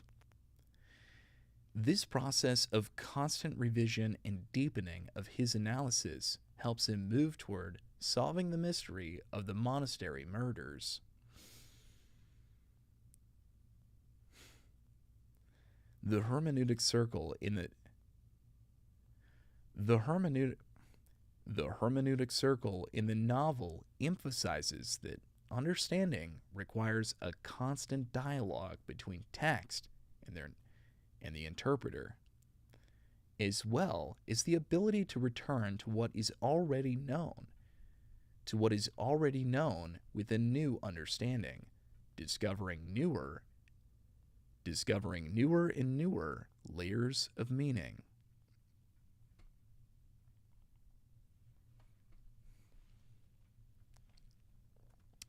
God, we're about an hour in already, but I don't know. Maybe it's just because I'm just getting started, but it seems like it's still so far away. Is this what every single one of these is like? Because I don't recall it being this long for some of the chapters. Maybe because I was used to some of them being literally 15 minutes. But 52 out of 207. We're about a quarter of the way through. So I think we were maybe just shy of 20% yesterday. Maybe. Ryan, thank you for being here and supporting. Yes, absolutely. Thank you. It's the no context for them, for me. Watching F that happen on YouTube. I'm your top fan. I love it. Yeah, I don't know what's going on with that. I don't know.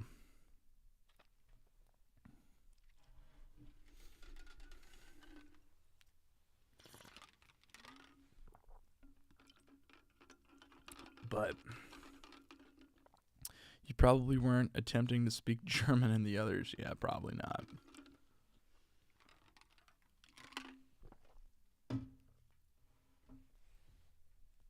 All right, how we doing on Kick? Let's check Kick. I haven't checked on Kick in a while. Hello, Kick. 0 people in my chat room. 0 people watching. Well, there's 1, but that's me.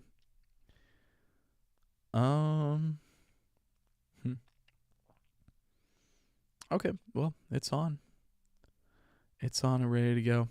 The F was not supposed to be in there. It's hard for me to type with 3 minutes. Oh, no. Sorry. So you had said watching that happen on YouTube. Oh, okay, gotcha. Watching that happen on YouTube, indeed. Yes. Thank you. Thank you for keeping the tab open. I appreciate you.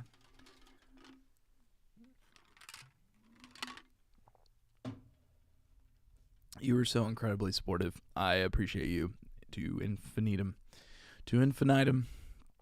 To infinity. And beyond. What are we at? I think we're on contextualization. I think that's where we stopped. But we're an hour in. What do you mean we have more?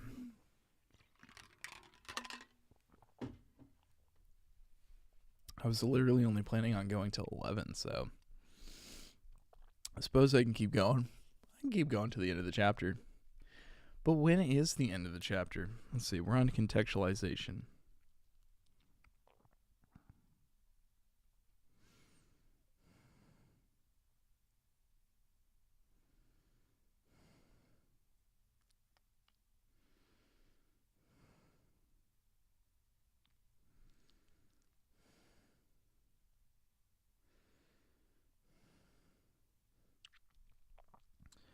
'66.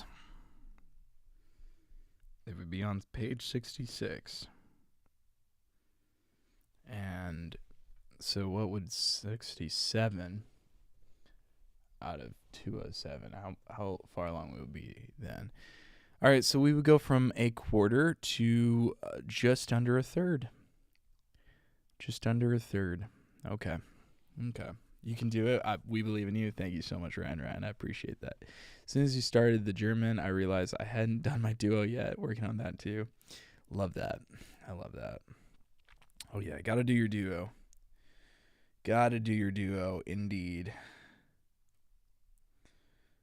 All right, let's see. Okay. And we're on 52. So 67 minus 52, that's easy math, but let me prove it. It's 15. No, it's not. Yeah, it is. 15. It's 15. All right. 15 more pages. We got this.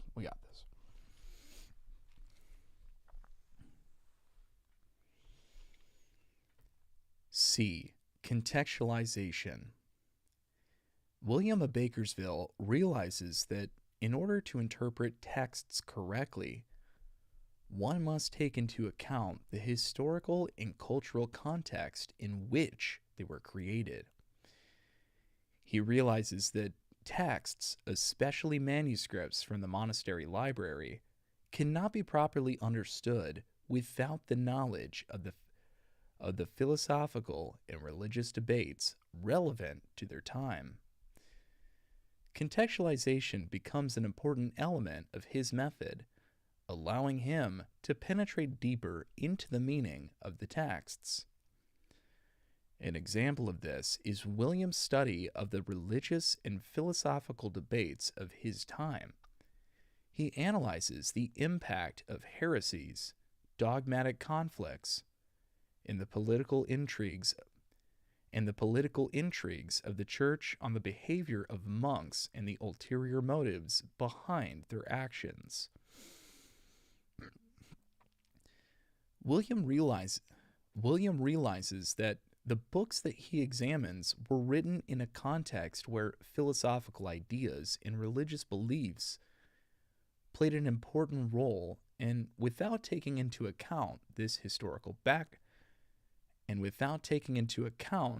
cultural background, it is impossible to uncover their true meaning. William uses contextualization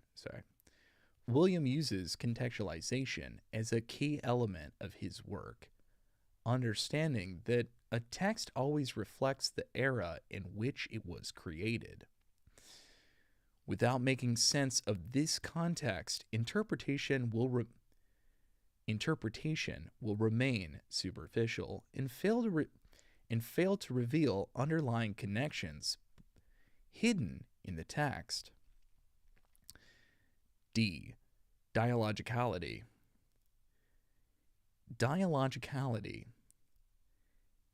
In The Name of the Rose, the understanding of the text is presented as a dialogical process between the author and the interpreter. William of Bakersfield examines the manuscripts of the monastery library. William of Bakersfield, examining the manuscripts of the monastery library, seems to dialogue with their authors, trying to penetrate their thoughts, intentions, and motives. This process of comprehension turns into an active interaction with the texts, where William does not just read,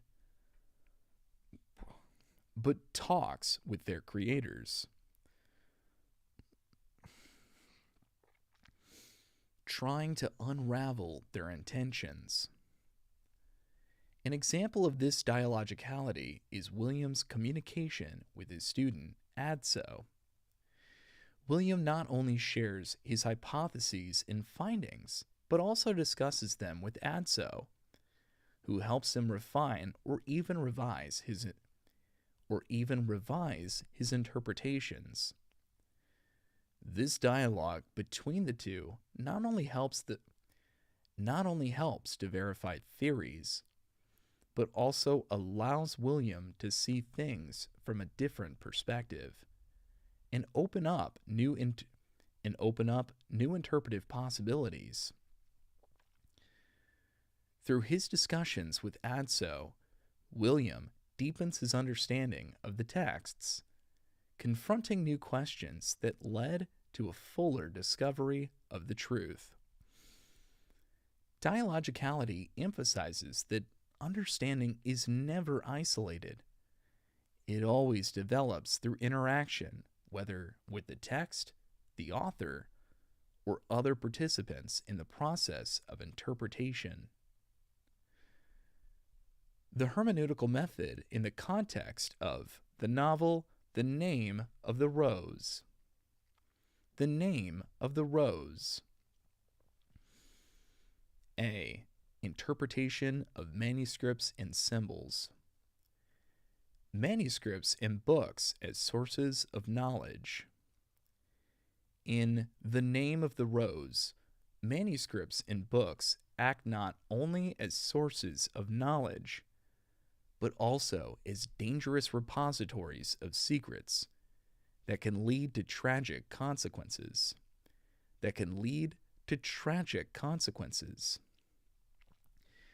The library of the monastery is a symbol of the control of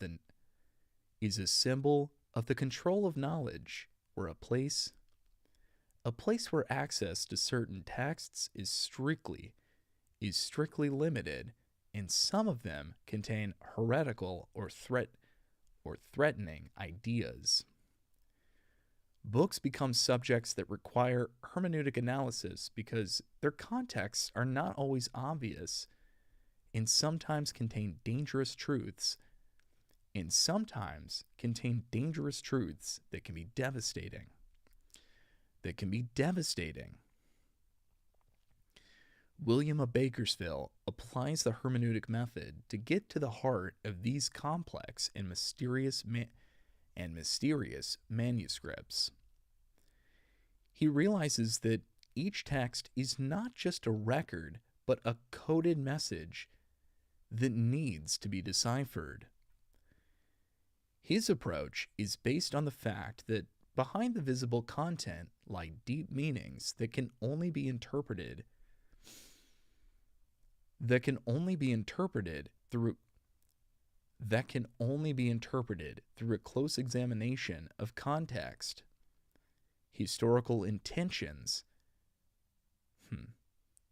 authorial, through a close examination of context, authorial intentions, and historical circumstances.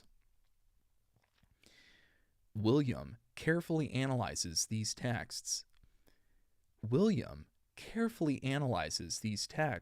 as if to uncover their inner layers of meaning. An example of his work with manuscripts containing dangerous or heretical ideas. An example is his work with manuscripts containing dangerous or heretical ideas. He does not just read them, but analyzes them in detail.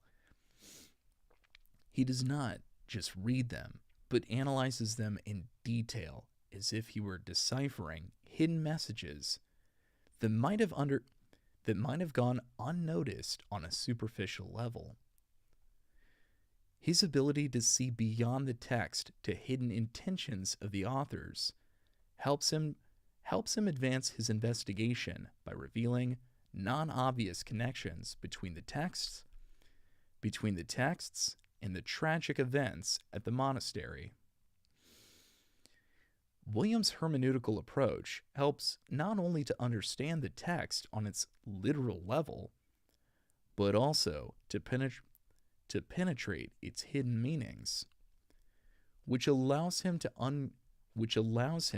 uncover secrets guarded for centuries. Symbols and signs as clues. The name of the rose is saturated with symbols and signs that play a crucial role in unraveling the mystery and moving the plot along. William of Bakersville, as a philosopher and scientist, uses the hermeneutic method to analyze these symbols, trying to understand their meanings and make connections to the events that take place. Each symbol in the novel becomes not just an element of the plot, but a part of a deeper mystery that requires careful interpretation. For example, the Latin phrases scattered throughout the texts and the symbols carved on the bodies of the victims cannot be understood without their context. William realizes that these symbols carry hidden messages that require comprehension in the context of cultural and historical features. The architectural elements of the monastery also become part of this complex symbolic world. The labyrinth of the library, the geometric patterns, and the arrangement of the rooms all conceal deep meanings that help to unravel the mystery. William realizes that the meaning of symbols and signs cannot be isolated. It always depends on the context in which they appear, and the time and place in which they were created. His ability to see the connections between symbols and events allows him to move forward in his investigation, unraveling mysteries that seemed unsolvable.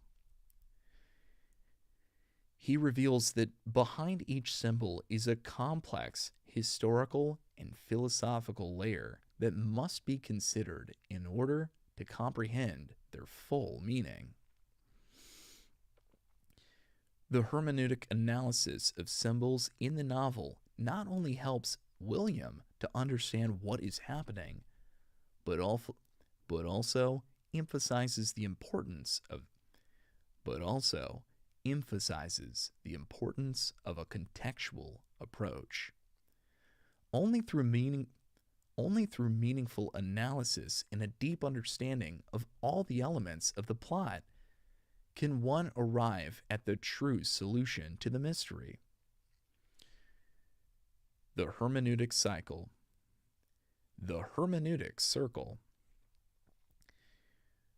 William of Bakersville uses the concept of the hermeneutic circle to solve the complex problem of investigation, understanding the whole, the plot and chain of crimes, is inextricably linked to understanding its individual parts, texts,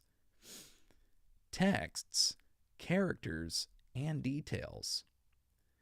Each new step in the investigation forces William to return to the facts he already knows.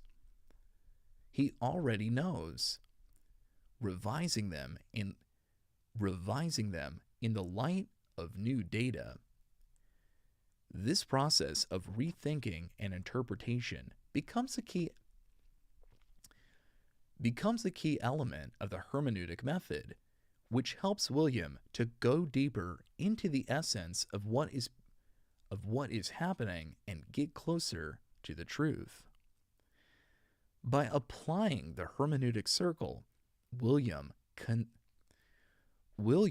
constantly refines his interpretations, reinterpreting the meanings of symbols and texts as new information becomes available. This method allows him to see the relationship between seemingly unrelated facts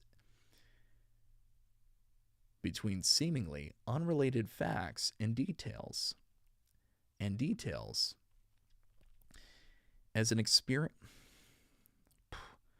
As an experienced philosopher, he realizes that each new discovery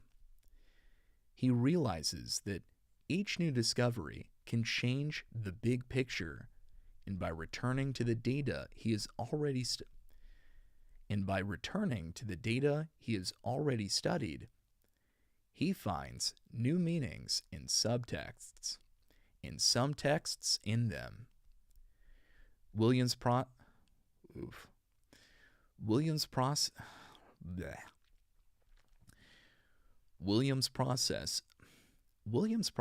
of interpretation is continuous, and each new step in the investigation requires not only the analysis of new data, but also the revision of old data. This constant movement between the part and the whole allows him and his apprentice Adson to gradually uncover hidden connections that had eluded first consideration. The hermeneutic method in the novel emphasizes that understanding is never static. It always requires development and a new look at known facts.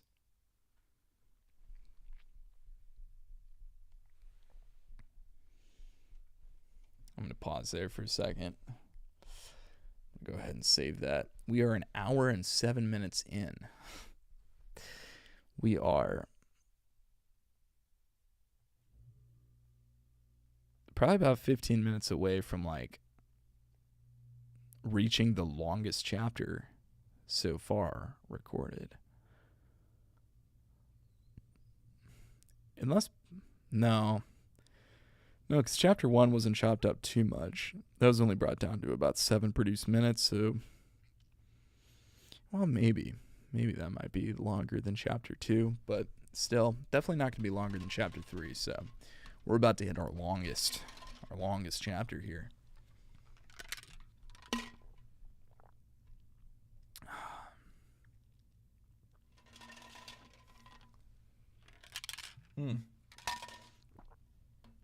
You're doing great, Eric. Thank you so much, Kirsten. I appreciate that. I appreciate that level of support. Thank you so much. You can do it. We believe in you. Thank you, Ryan. Thank you, Ryan. Just remember to take breaks and hydrate. Absolutely. Thank you. We are definitely going to do that. We are 1,000% going to do that. Okay, let's see.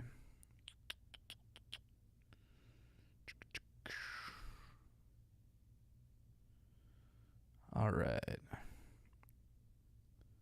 Okay. All right. I gave you guys the ability to watch the playback, but I don't know how that looks from your perspective. So if it gets annoying or it's like auto-saving, I don't think it will auto-save. I think it'll be like, hey, this is available, and then that's it. But if you guys find that annoying, just let me know, and I'll take that away. But have a snack if needed. I think I'm good on snacks, really. I think I'm good on snacks. I appreciate that, though. I'm not much of a snacker, to be honest. Not much of a snacker myself, you know. Let's see. I think I'm on B, historical and cultural context, but let's see.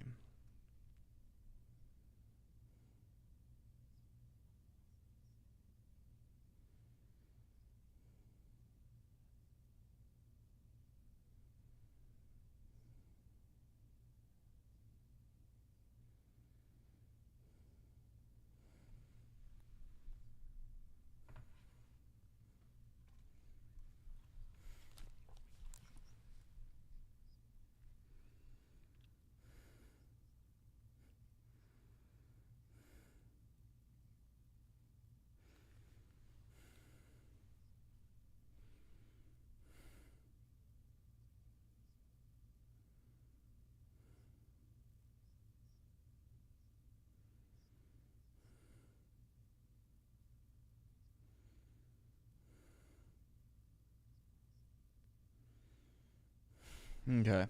I'm on Williams' process of interpretation is continuous. Okay. Okay.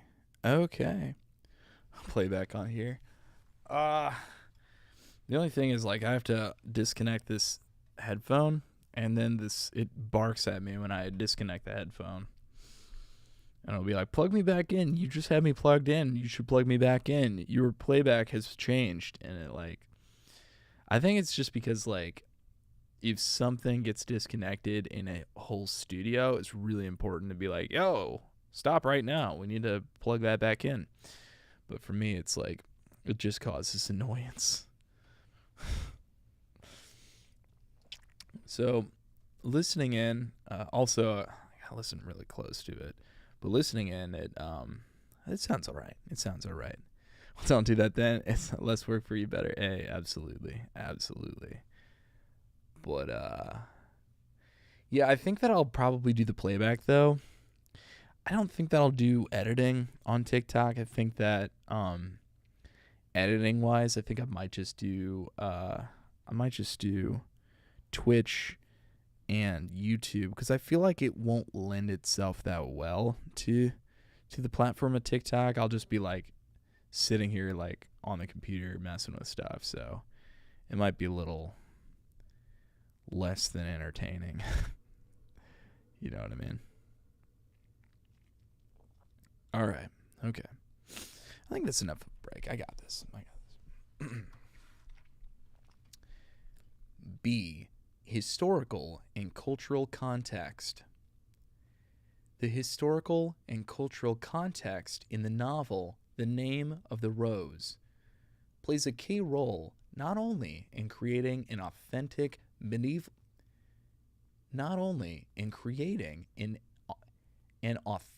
medieval atmosphere, but also in developing an in-depth understanding of the characters' motives and the meanings of the texts and symbols that William of Bakersfield encounters.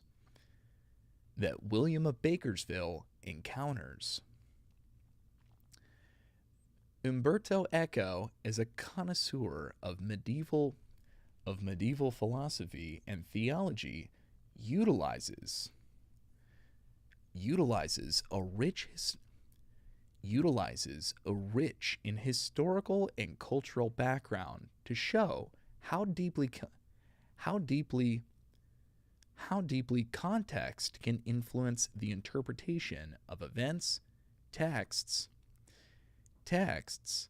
and the very ideas that permeate the novel. This allows the reader to better understand the era and the complex processes that take place in the monastery, and to realize how the past shapes the present through traditions, fears, and prejudices.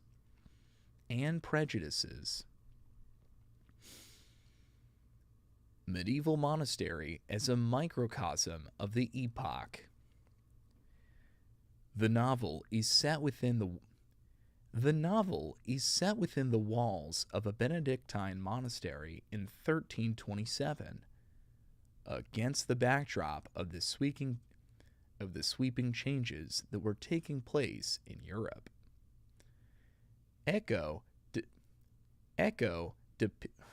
Thank you so much for the heart me, Ryan. I appreciate that. Echo depicts the monastery as a closed system, a microcosm where the religious, intellectual, and political forces of the time are all concentrated and intertwined. William and his student Adso find themselves in this world, which is a kind of model of medieval Europe, where knowledge, philosophy, and theology are under the control of the church. In this monastery, as in Europe as a whole, philosophy and religion play key roles in shaping people's worldviews, determining which ideas can be considered safe,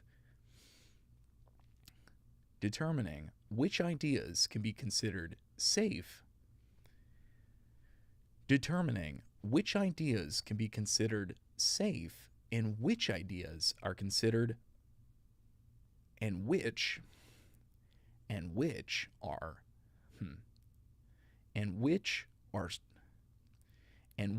are dangerous or heretical.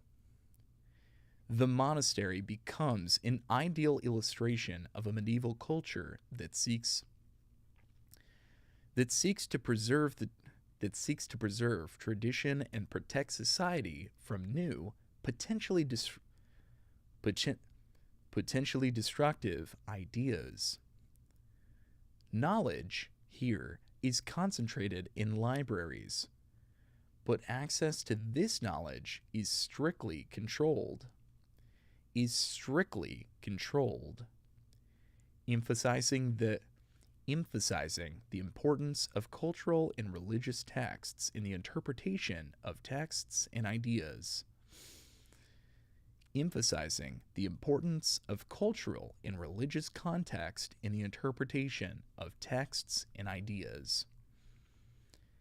Echo masterfully shows how the cultural biases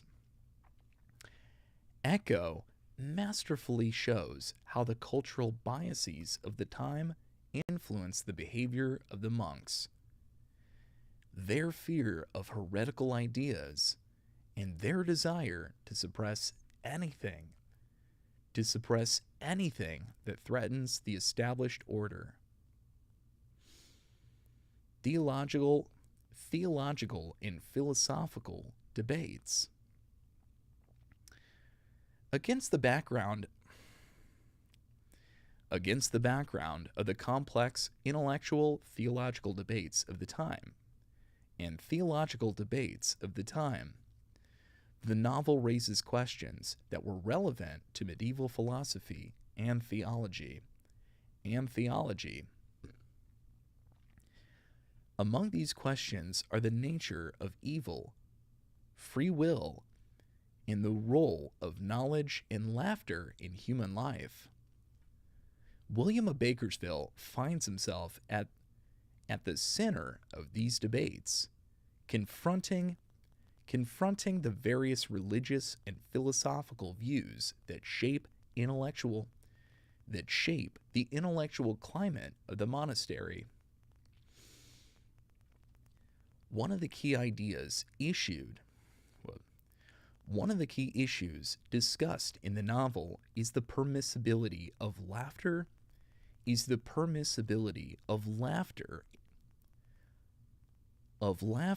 in religious life, which is related to Aristotle's book on comedy.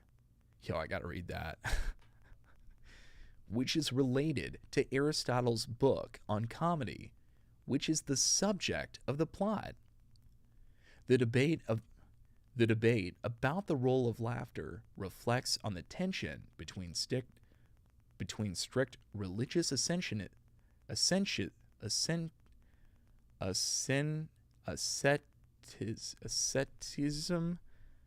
asceticism. Ooh, with the tism.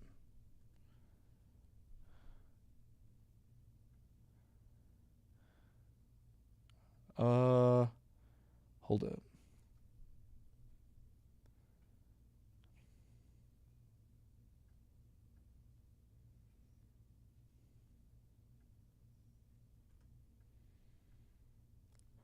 I've heard of ascensionism, but not ascetism.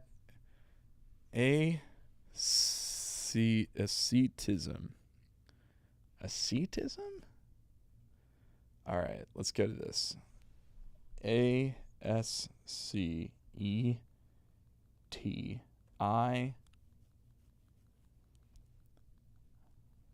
Asceticism. Go.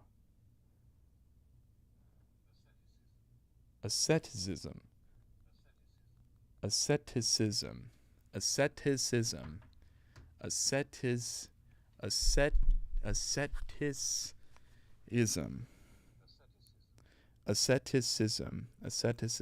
Asceticism. All right, define. Aware, severe self-discipline and avoidance of all forms of indulgence, typically for religious reason. Asceticism. Asceticism.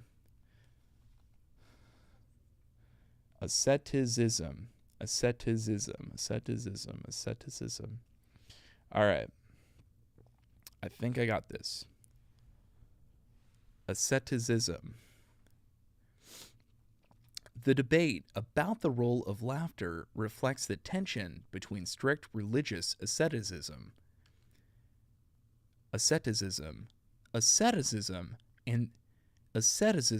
and the more open approach to knowledge and human nature that William preaches. We learned something. We learned something today, guys, and that's what this is all about. Asceticism.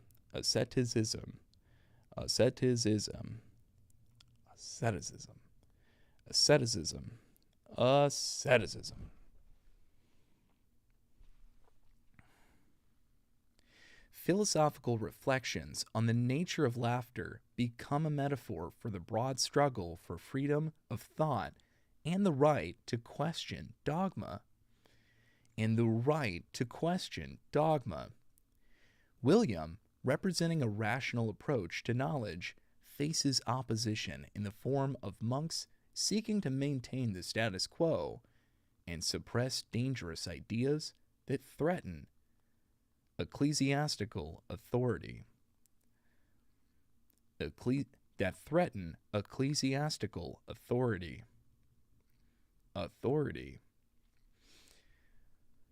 Political and religious conflicts. The novel is set during a period of intense political and religious conflicts, such as the struggle between the papacy and the emperor, as well as internal disputes between various monastic orders. These conflicts do not simply serve as a backdrop to events, but have a direct impact on the behavior of the characters and the development of the plot. William of Bakersville, as a Franciscan friar, represents an order critical of the papacy.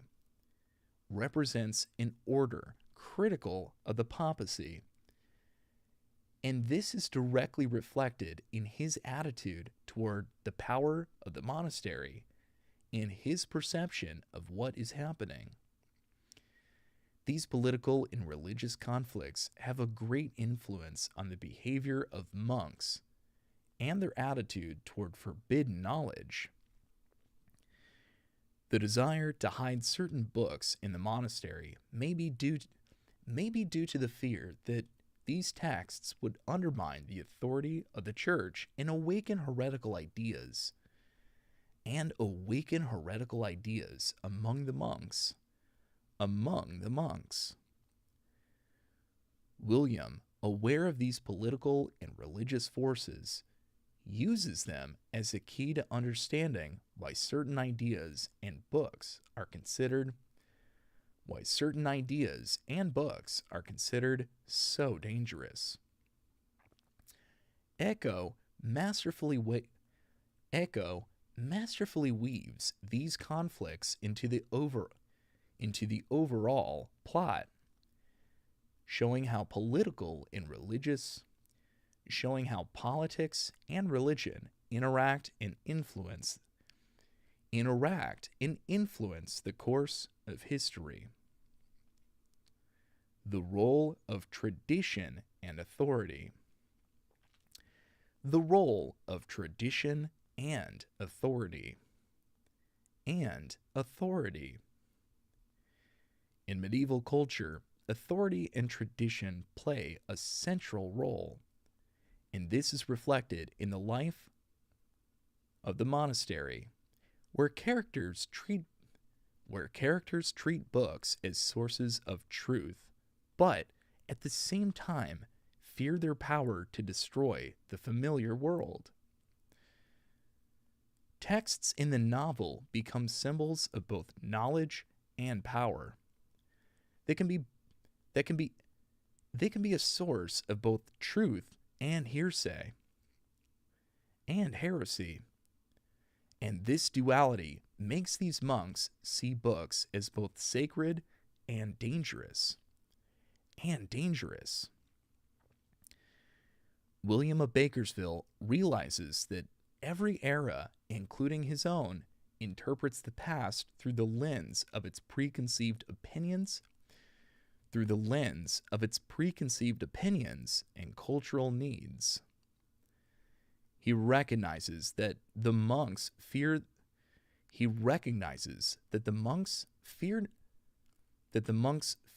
of new ideas stem from their desire to maintain the status quo and avoid radical change. This historical and cultural context helps William understand why the crimes in the monastery are linked to attempts to control knowledge. Those who seek to maintain power are willing to commit crimes to suppress dangerous ideas that might undermine their position. Eco uses historical and cultural context to create a deep and multi-layered novel in which every element, from philosophical debates to political intrigue, becomes part of a complex system that reflects the reality of medieval Europe. C. The hermeneutic circle process. What's up, Artie? Good to see you, Artie. Hello. The process of the hermeneutic circle in The Name of the Rose is illustrated through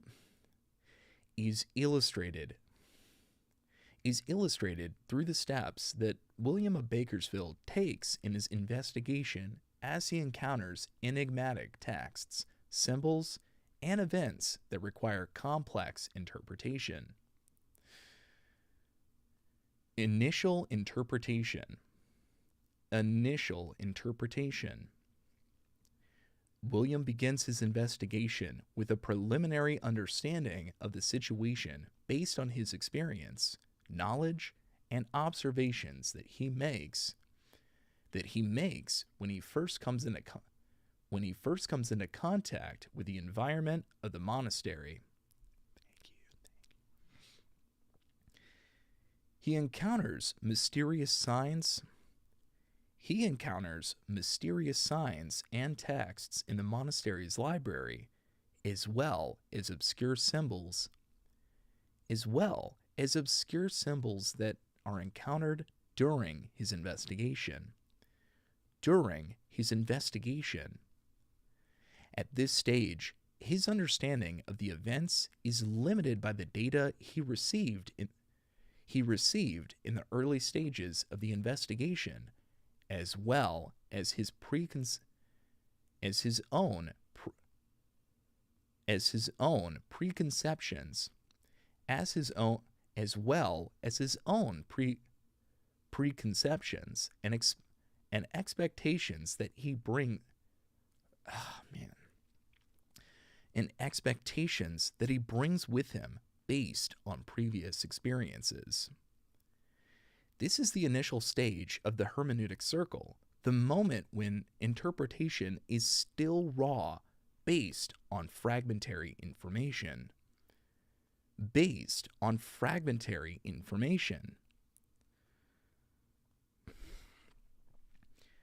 Obtaining new data and revision. However, once William receives new data, whether it is the discovery of previously unknown texts,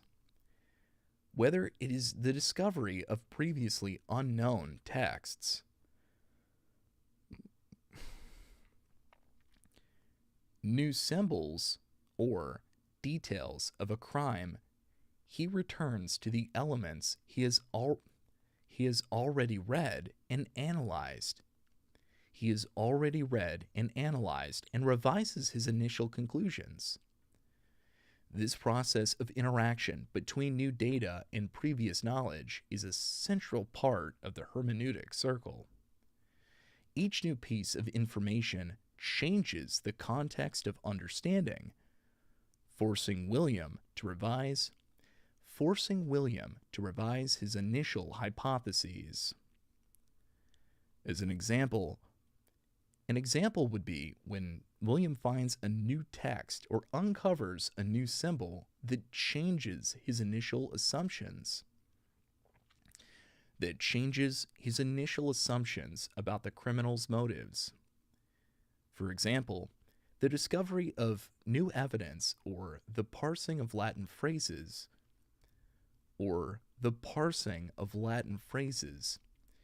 may shed light on how the criminal's schemes work.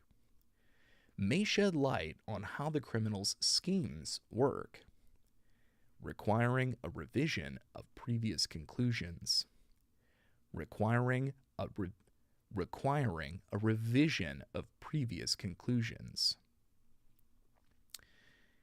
This constant process of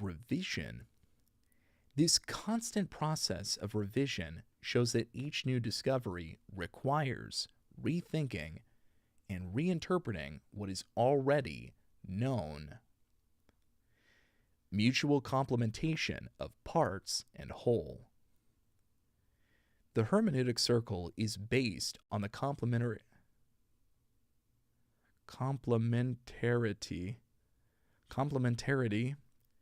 The hermeneutic circle is based on the complementarity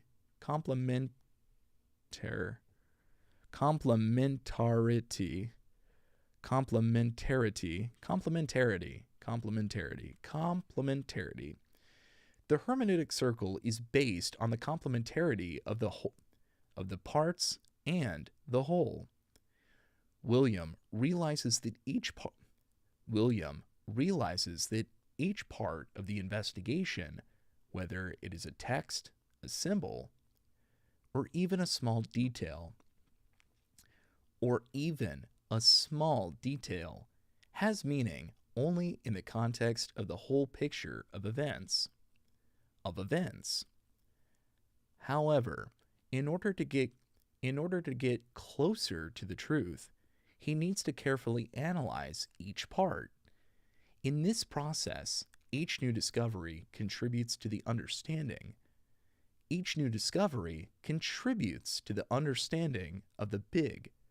Of the big picture, which in turn in turn, helps to uncover the significance of the individual elements. For example, Latin phrases or symbols found in the monastery may seem disparate and meaningless in the initial stages. Of the investigation. However, William connects these elements to the overall background of the events taking place.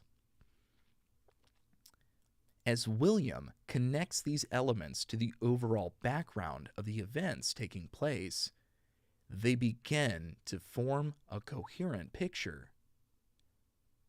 These phrases or signs find their place in the larger interpretation and provide clues to the clues. In this way, William combines the various fragments into a coherent whole as he progresses, gradually coming closer. William combines the various fragments into a coherent whole as he progresses, gradually coming closer to a final understanding. Gradual deepening of understanding. The hermeneutic circle process emphasizes that understanding is not fixed and final. The hermeneutic circle process emphasizes that understanding is not fixed and final. It is always in a state of development. It is always in a state of development. William realizes that each new discovery, whether a text or symbol, requires a reinterpretation of previous findings, making his understanding even deeper and more precise. However, even as the investigation moves forward, the process is never fully complete, as each new element can radically alter the understanding of the big picture. This hermeneutic process in the novel emphasizes that the search for truth is a continuous movement. Where each new piece of knowledge not only reveals the past,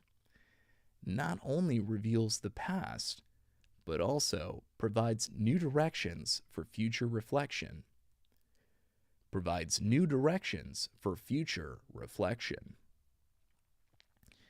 William continues to deepen his understanding, realizing that each fragment he finds is another detail that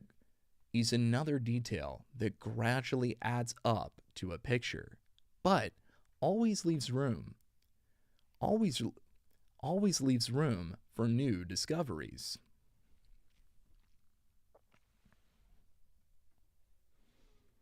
All right, just going to take a second to take a break.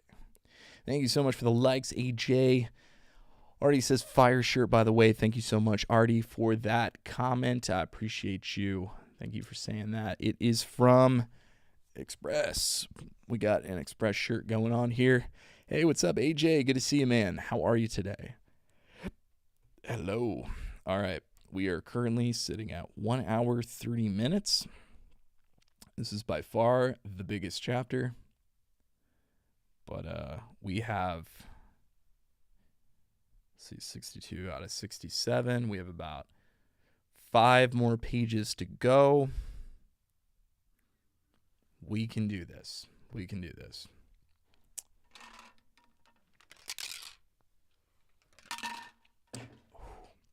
All right.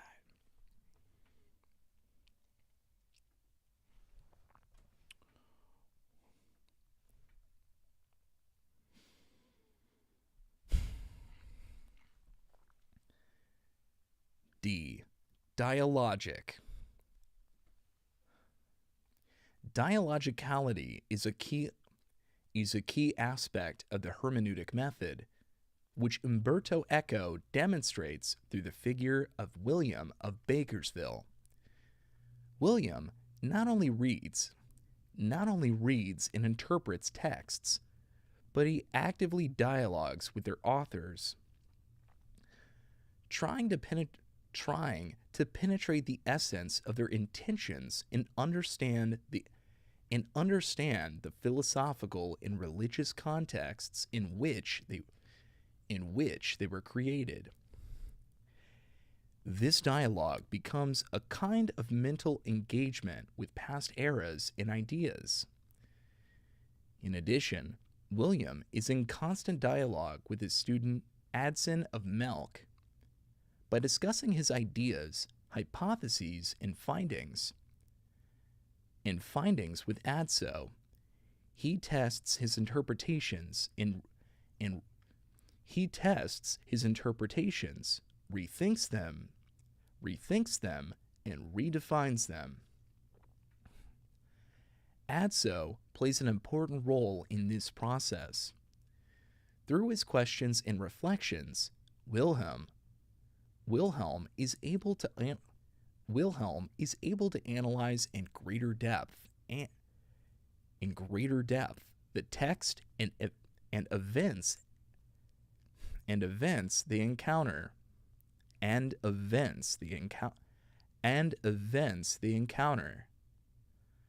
This interaction between mentor and student enriches them, and student enriches them both.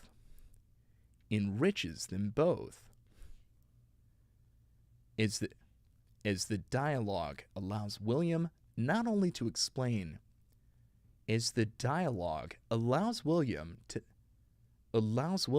not only to explain his thoughts.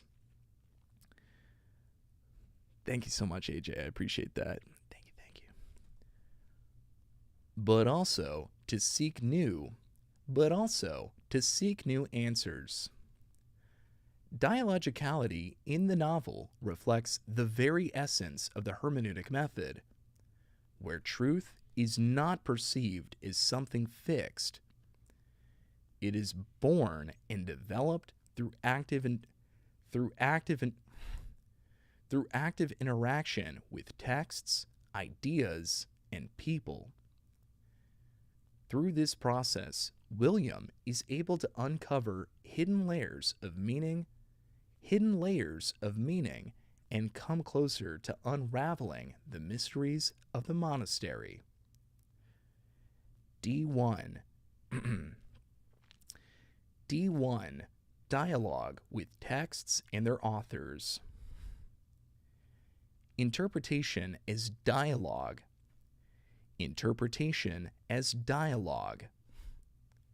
For William of Bakersville, the process of reading and analyzing a text is not a passive perception of information, but an active participation in a dialogue with its author. William sees the text not as something static, but as a living discussion in which he must engage in order to truly understand the meanings embedded in it. This process requires not just close reading,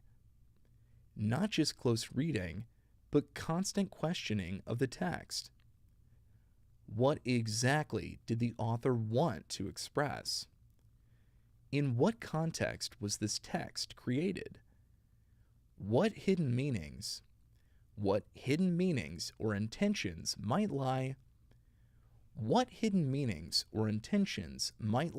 behind the words?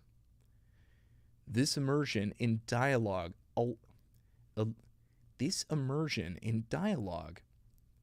allows William to go beyond superficial understanding and find deeper layers of meaning. and find deeper layers of meaning. And find deeper layers of meaning. The method of hermeneutic dialogue is vividly demonstrated when William encounters the Latin texts found in the monastery. He does not simply read them word for word. But seeks to penetrate hidden layers of meaning.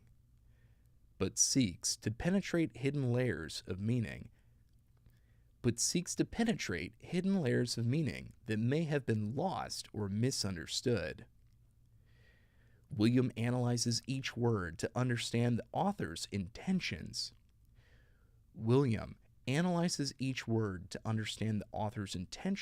And how they relate to current events at the monastery. He uses his knowledge and experience to walk the walk, walk the talk within the text, reconstructing the context in which it was produced, and relating this to the philosophical and religious debates of the era.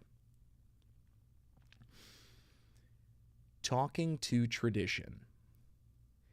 William dialogues not only with specific texts, but also with the broad intellectual and cultural tradition.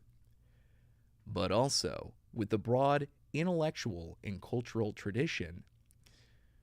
the broad intellectual and cultural tradition that these texts embody. Each text with which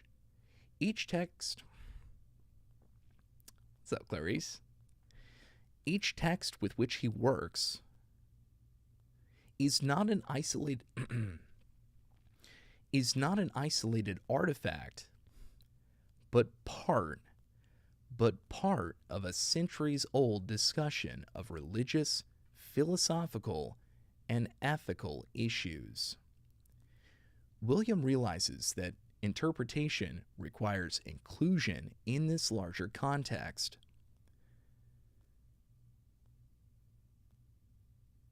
William realizes that interpretation requires inclusion in this larger context, which includes traditions, attitudes, and ideas that have been shaped over the centuries.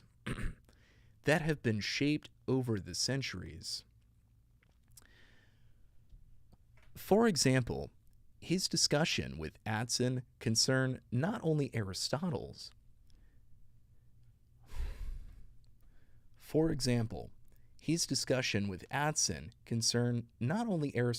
specific text on laughter, but the entire tradition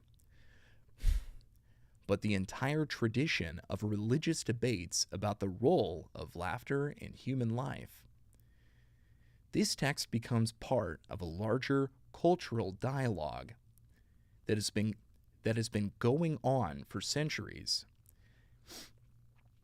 And William engages in this dialogue through his interpretation. He tries to understand how traditional views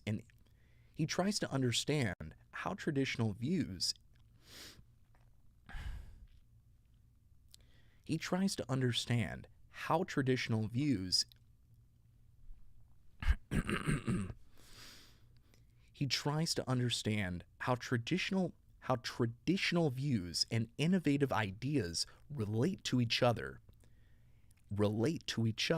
and how they influence the events taking place in the monastery. The dialogue with text and tradition. The dialogue with text and tradition allows him to gain a deeper understanding of the philosophical and religious conflicts surrounding him. The dialogue with text and tradition allows him to gain a deeper understanding of the philosophical and religious conflicts surrounding him and to come closer to solving the mysteries.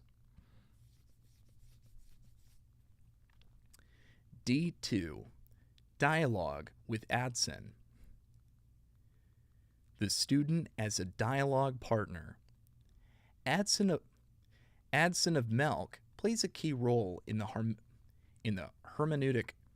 Adson of Melk plays a key role in the hermeneutic process, acting not just as an observer, but as an active participant in the dialogue with William. But as an active participant in the dialogue with William. Despite his youth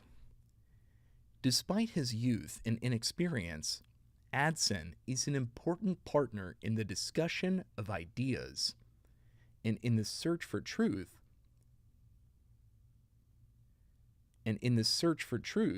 Wilhelm often shares his reflections, hypotheses,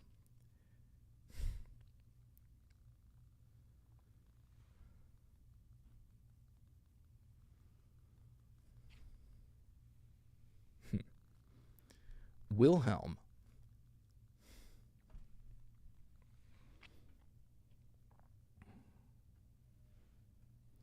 It's so weird because it often switches from William to Wilhelm, and I'm pretty sure they mean to just say William, but it is going back and forth. So I wonder if I should just change that.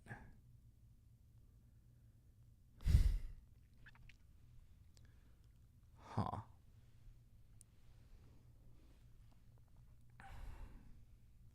Despite his youth and inexperience, Adson is an important partner in the discussion of ideas and in the search for truth. William often shares his reflections, hypotheses, and doubts with him, and their dialogue becomes an integral part of the interpretation process. Adson asks questions that may seem naive at first glance, but they encourage William to revise his conclusions, find new meanings, and deepen his understanding of the text or events. The dialogues between William and Adson illustrate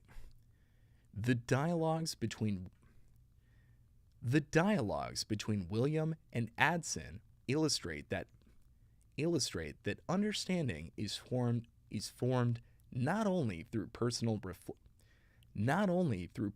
reflection, but also through interaction with another person. These dialogues help both participants uncover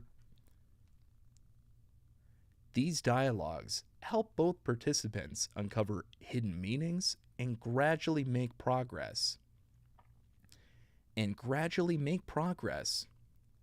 in understanding complex issues.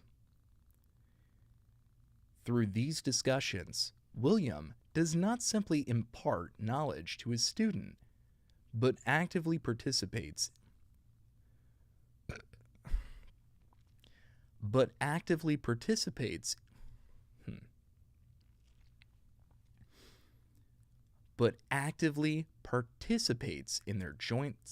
in their joint search for truth. Dialogue becomes a mechanism through which both participants are enriched with new ideas and better understanding. Mutual learning. The dialogues between William and Adson also demonstrate also demonstrate the concept of mutual learning, of mutual learning, of mutual learning. Although William, as a mentor, has more experience and knowledge, he himself learns from Adson. Adson's questions and his views on ethics, morality, and the philosophy of laughter encourage William to reconsider his positions and seek more accurate and deeper answers. This process of interaction shows that dialogue is not a one-way transfer of knowledge from one mentor to student, but a complex interaction in which both parties can enrich each other. For example, in their discussions about the role of laughter in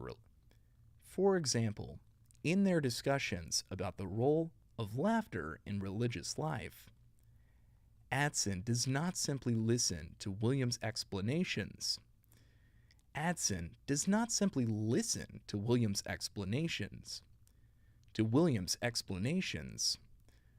But actively participates in the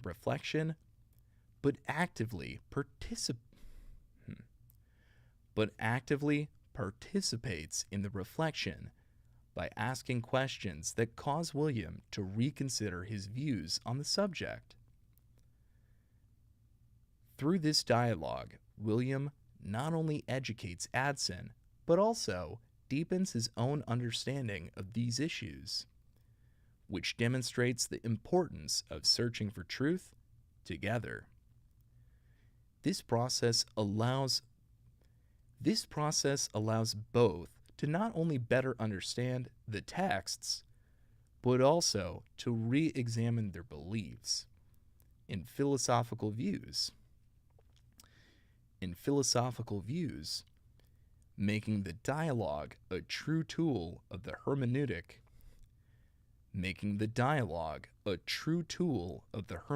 method.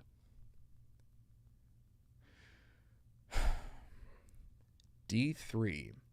Dialogue as a method of uncovering hidden meanings. Dialogicality in the name of the rose emphasizes the importance of active interaction for a full understanding of a text or situation. William of Bakersville, by engaging in a dialogue with the texts and their authors, and his student Adson, deepens his interpretations by uncovering meanings that remain hidden in a superficial reading. Deepens his interpretations by uncovering meanings that remain hidden in a superficial reading. This dialogic process, which is at the heart of the hermeneutic method, helps him unravel the complex, multi-layered mysteries of the novel and come closer to the truth. Dialogue with the text allows William to go beyond a literal reading,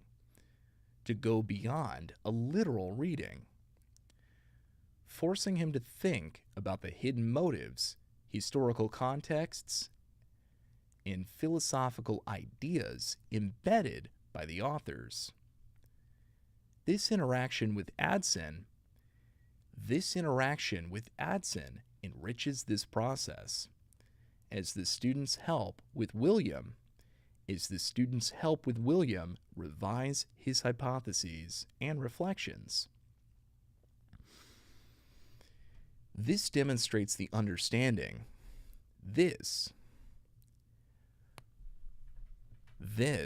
demonstrates that understanding is not possible without active participation and mutual exchange of ideas. Umberto Eco shows through his novel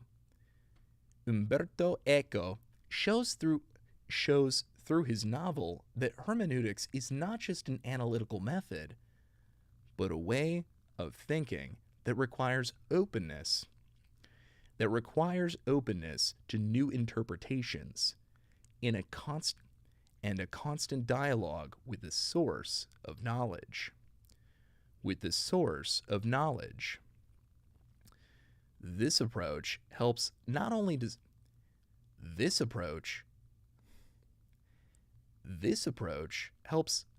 solve mysteries, but also to gain a deeper understanding of cultural, religious, and philosophical contexts.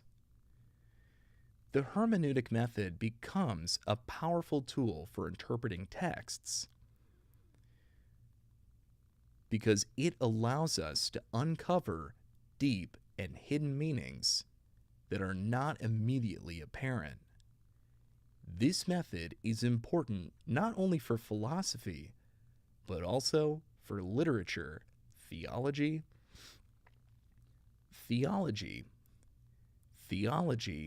and other humanities because it contributes to a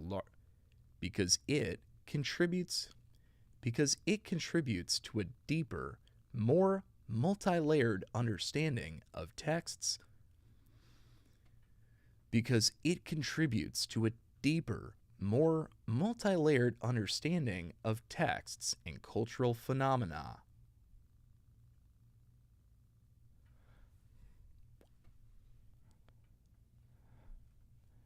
Dude, this chapter is 2 hours long. It is an hour and 52 minutes long. That is insane. This one was an hour and 30 minutes. This one is an hour and 52. This is almost 2 hours long. That is absolutely crazy. I cannot believe it, but we'll go ahead and bounce it. It's a wave function. All 112 minutes of it. Let's see. Philosophical Method, Part 2, Chapter 3. Damn. We're 67 out of 207. So, let's see how far we are. Let's remind ourselves. 67 over 207 is 32% of the way through. So, we just have to do what we just did completely throughout this process, 2 more times. And then we're good with the recording portion. That's how large these books are. They're so long that I've been going straight for 3 hours. I didn't record the entire 3 hours, but I recorded in that 3 hour about 2 hours. And that, put on top of the hour and a half from yesterday, put on top of however much I've done on the project before, contributes to 30%. So it is a very, very, very, very long process to do these books. Oh, hello. But that being said, check 1 2. Okay. That being said, I can't wait until this thing is completed, because we're on chapter 4.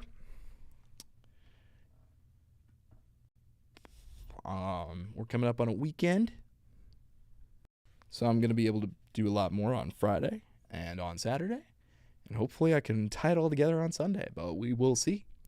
We will definitely see. Okay, so I'm going to put this over here.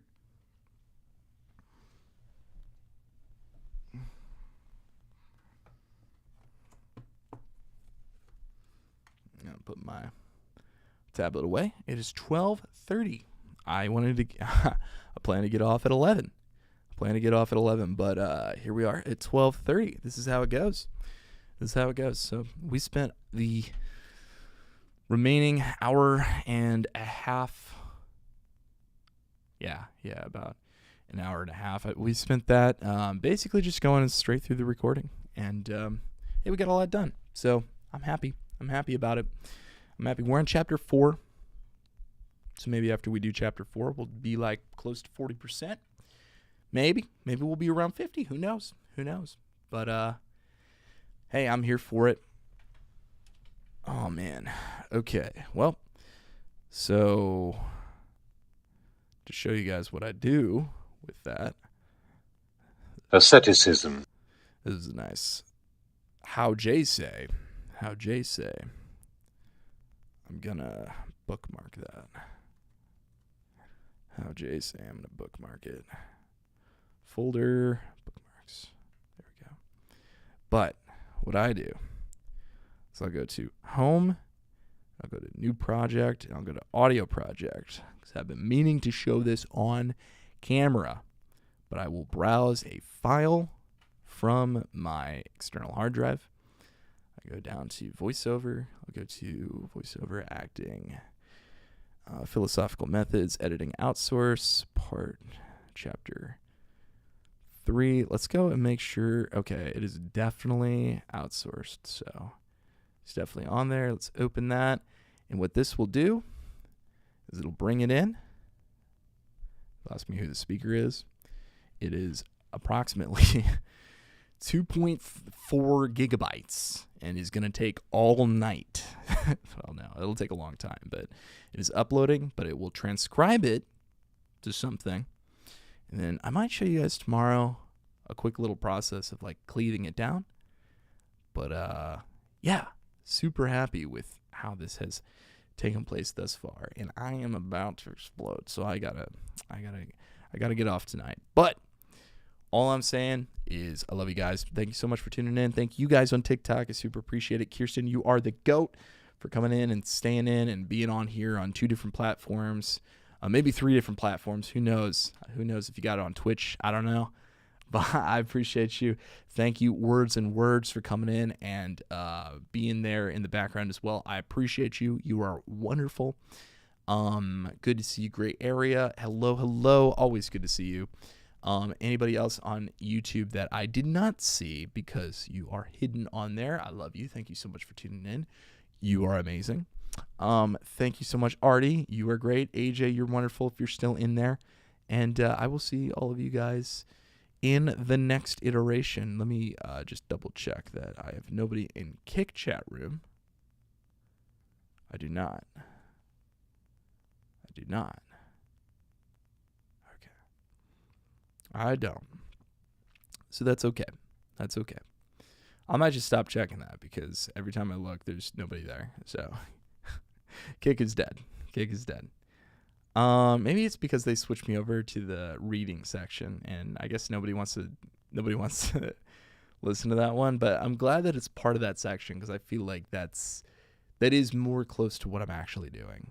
It's not really music, So, thank you guys. Thank you on Twitch. Thank you YouTube. Everybody on YouTube. Thank you Kick if you're watching on the playback. Thank you everybody on TikTok, and I will see you guys on